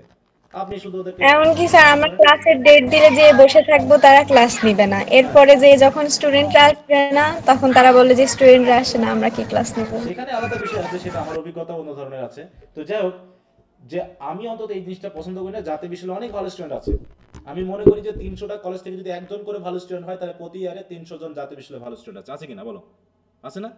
একটা ঢাকা ভার্সিটিতে কতজন ইংলিশ স্টুডেন্ট ভর্তি হয়? ঢাকা ভার্সিটিতে ইংলিশ স্টুডেন্ট কয়জন ভর্তি হয় বলো? 50 জন। ওর জন্য টিচার হচ্ছে প্রায় 15-20টা। আর আমাদের একটা মানে কলেজে ভর্তি হয় 150, টিচার হচ্ছে 6 জন, তার ভিতর 3 জন ক্লাস নেয় আর 2 জন নেয় না। বুঝো না? সুযোগটা দাও তাদেরকে। জি স্যার। এবং আমি মনে করি প্রত্যেকটা কলেজে একজন করে স্টুডেন্ট হলে ভালো আছে। তাহলে সারা বাংলাদেশে যদি আমি 300 কলেজ ধরি, তাহলে আমার জাতীয় বিশ্ববিদ্যালয়ে 300 ভালো স্টুডেন্ট আছে, যেটা আর কোনো পাবলিক বিশ্ববিদ্যালয়ে এত স্টুডেন্ট নাই। কি মনে হয় বলো? তাহলে জাতীয় বিশ্ববিদ্যালয় ছোট, তাহলে এরকম তোমার আছে 50 জন স্টুডেন্ট আর আমার আছে এরকম 5000 স্টুডেন্ট জাতীয় বিশ্ববিদ্যালয়ে ইংলিশে পড়ে ফার্স্ট ইয়ারে বা সেকেন্ড ইয়ারে, আছে কিনা বলো? তাহলে 5000 এর মধ্যে 10 জন স্টুডেন্ট আমার ভালো আছে, যেটা আমার ওই পাবলিক বিশ্ববিদ্যালয়ে 50 জনের ভিতরে 50 জন ভালো হয় না। হয় কি বলো তো? 50 জনই সাকসেসফুল হয় জাতীয় বিশ্ববিদ্যালয়? তাহলে ওখানে তো ভালোরাই গেছে, ওখানে তো বরং আরো বেশি ভালো হওয়া উচিত ছিল। 50 জনের মধ্যে 50 জনই একদম সেরকম হওয়া উচিত ছিল। কই, সবাই তো হয় না। তাহলে আমার জাতীয় বিশ্ববিদ্যালয়ে এরকম প্রতি বছরে 300 জন করে ভালো স্টুডেন্ট বার হয়, তাহলে কিসের সমস্যা? স্যার অনেকে নাকশেট কাটে, এখানে যে আমরা ওয়ার্ল্ড ওয়াইড টপিক নিয়ে পড়ি স্যার, এটা কেউ দেখতে চায় না। মানে আমাদের যে কত পরিমাণ স্টাডি করা লাগে, এটা অনেকে মানে বললে হাসাহাসি করে। এবারে 15 আছে নাকি জাতীয় বিশ্ববিদ্যালয়? কিছুই নাই। অনেকে বলে যে তুমি জাতীয় তুমি বই কিনছো, গাইড কিনছো, তুমি টেক্সটও কিনছো, মানে বিশ্বাস করে তাদের জন্য কঠিন হয়ে যাচ্ছে। আমি তো জাতীয় বিশ্ববিদ্যালয় হিসেবে সেটাই বলতেছি, ঠিক আছে? আমি তো দেখেছি, আমি তো দেখছি, এবং আমার টিচারদের সাথে এরকম ভাবে বলতে হয় যারা অন্যান্য ইয়ার, ঠিক আছে? তো যে তারা কিভাবে বিষয়টা দেখে, বরং ফাঁকিবাজি টিচার আমি বেশি দেখছি। ওটা বাদ দাও, ওগুলো কথা বাদ দাও, বললে আমার এখনই মাথা গরম হয়ে যাবে, আমি রেগে যাই এগুলো কথাতে। হ্যাঁ, তো ওরা হচ্ছে টিচার, ওরা স্টুডেন্টদের ভালো করার জন্য ওখানে চাকরি করতেছে। আমি বললাম না যে আমি একটা কথা বলেছিলাম যে চাকরি পাওয়ার পর মনে হয় যেন সরকার তাদেরকে বেতন দিচ্ছে তাদের অভিজ্ঞতার জন্য, যে তারা এক একজন মানে কি ইন্টেলিজেন্ট, তোমার সার্ভিসের জন্য তোমাকে বেতন দিচ্ছে। তুমি ইন্টেলিজেন্ট কি সেটা আমার দেখার বিষয় না। অনেকে ভাবে আরে বাবা আমার যোগ্যতায় আমি এসেছি। হ্যাঁ, তুমি যোগ্যতায় এসেছো কি করার জন্য আসছো? ফাঁকিবাজি করার জন্য? তুমি যে ইন্টেলিজেন্স সেটা বোঝাই তুমি স্টুডেন্টকে বড় করো। দেখি তোমার স্টুডেন্টটাই হচ্ছে তোমার ফসল। তুমি একটা স্টুডেন্ট, ভালো স্টুডেন্ট তৈরি করতে পারনি মানে এটা তোমার ব্যর্থতা, এটা তোমার ব্যর্থতা। এবং আমি তো বললাম যে আমি না পারা মানে কি, আমার মাথা গরম হওয়ার কারণ কি? আমি পারতেছি না, অত এটা বাদ, যেটা হবে না সেটা বাদ। এই যে তোমাদের যে রাইটিং ব্যাচটা আমি করেছিলাম, এখনো করলে পরে 100 স্টুডেন্ট হয়ে যাবে, কিন্তু ক্লাস করতেছে 20-25 জন। আমি তো প্রথম প্রমাণেই দেখলাম যে না, আমার ওইটা টাকা আসতেছে কিন্তু স্টুডেন্টরা অ্যাক্টিভ না, আমি ওটা করবো না, ওটা বাদ। সবকিছু টাকা দিয়ে মাপতে গেলে তো হয় না, কিছুটা নিজের সন্তুষ্টি বোধের জন্য করতে হয়। হ্যাঁ, আর এই পড়ানোটাকে আমি খুবই প্রাণ দিয়ে দেখি, যান প্রাণের মতোই মনে হয়, কারণ এখানে ধর্ম প্রচারের মতোই আমি মনে করি এটা, ঠিক আছে? এতগুলো আমি শিক্ষিত ছেলেমেয়ের সামনে কথা বলছি যে যারা একসময় কি হবে, শিক্ষিত হবে এবং আমাকে ধারণ করবে। সেই জায়গায় যদি আমি ফাঁকিবাজি প্রচার করি, তাহলে তোমার যখন বোধ শক্তি আসবে তুমি তো আমাকে অবশ্যই কি করবা? সম্মান করবা, মন থেকে ঘৃণা করবা? কোনটা বলো? সম্মানটা আসবে না। হ্যাঁ, সম্মানটা আসবে। হ্যাঁ, তুমি তো ধরে ফেলতে পারো যদি ফাঁকিবাজি করছেন আমার সাথে, ধরে ফেলবো অবশ্যই। এবং আমরা টিচার এটাই মনে করি যে স্টুডেন্ট আমরা ধরতে পারে না যে আমরা ফাঁকি দিচ্ছি। হ্যাঁ, ওকে, তো ঠিক আছে, আমি আর তাহলে ক্লাসটা কন্টিনিউ করলাম না। তোমাদের কাজ হচ্ছে এখন পড়ে নাও, এখন আর সময়টা নষ্ট করো না। এই যে আমার এই আজগুবি গল্প শুনে তোমাদের লাভ নাই, বরং তোমাদের সময় নষ্ট হবে। এখানে সময় নষ্ট করার সময় নেই, অনেক কথা বলেছি। পড়তে থাকো। আগামীকাল পরীক্ষাটা নিব অ্যাজ ইউ লাইক ইট নিয়ে। যদি কোনো সমস্যা থাকেই তাহলে আগামী সপ্তাহ প্রথম ক্লাসে আমরা সমাধানটা দিয়ে তারপর নতুন টপিকটা করব, ঠিক আছে? তো ওকে স্যার। তবে পরীক্ষার জন্য যাতে তোমার পড়াশোনার ফোর্সটা বা স্বাভাবিক যে গতিটা নষ্ট না হয়, মনে থাকবে তো? দরকার তুমি শুধু একটা শর্ট কোর্সে নিয়ে আমাকে লিখে দাও, কিন্তু পড়াটা দয়া করে ধরো, কারণ এই পরীক্ষাটা তোমার মেজর ইস্যু না, পড়াটা কিন্তু মেজর ইস্যু। পড়া বাদ দিয়ে যেন তোমার পরীক্ষা চিন্তায় তুমি যেন মাথা খারাপ করে ফেলো না। জাস্ট পরীক্ষাটা নিচ্ছি তোমার ভিতরে একটা চাপ সৃষ্টি করার জন্য, একটা ধারাবাহিকতা আনার জন্য। তবে পরীক্ষাটা অবশ্যই সবাই দিও, এটা যেন ফাঁকিবাজি করো না। ওকে, তো ঠিক আছে, তো সবাই ভালো থাকো, গুড নাইট, ওকে, বাই।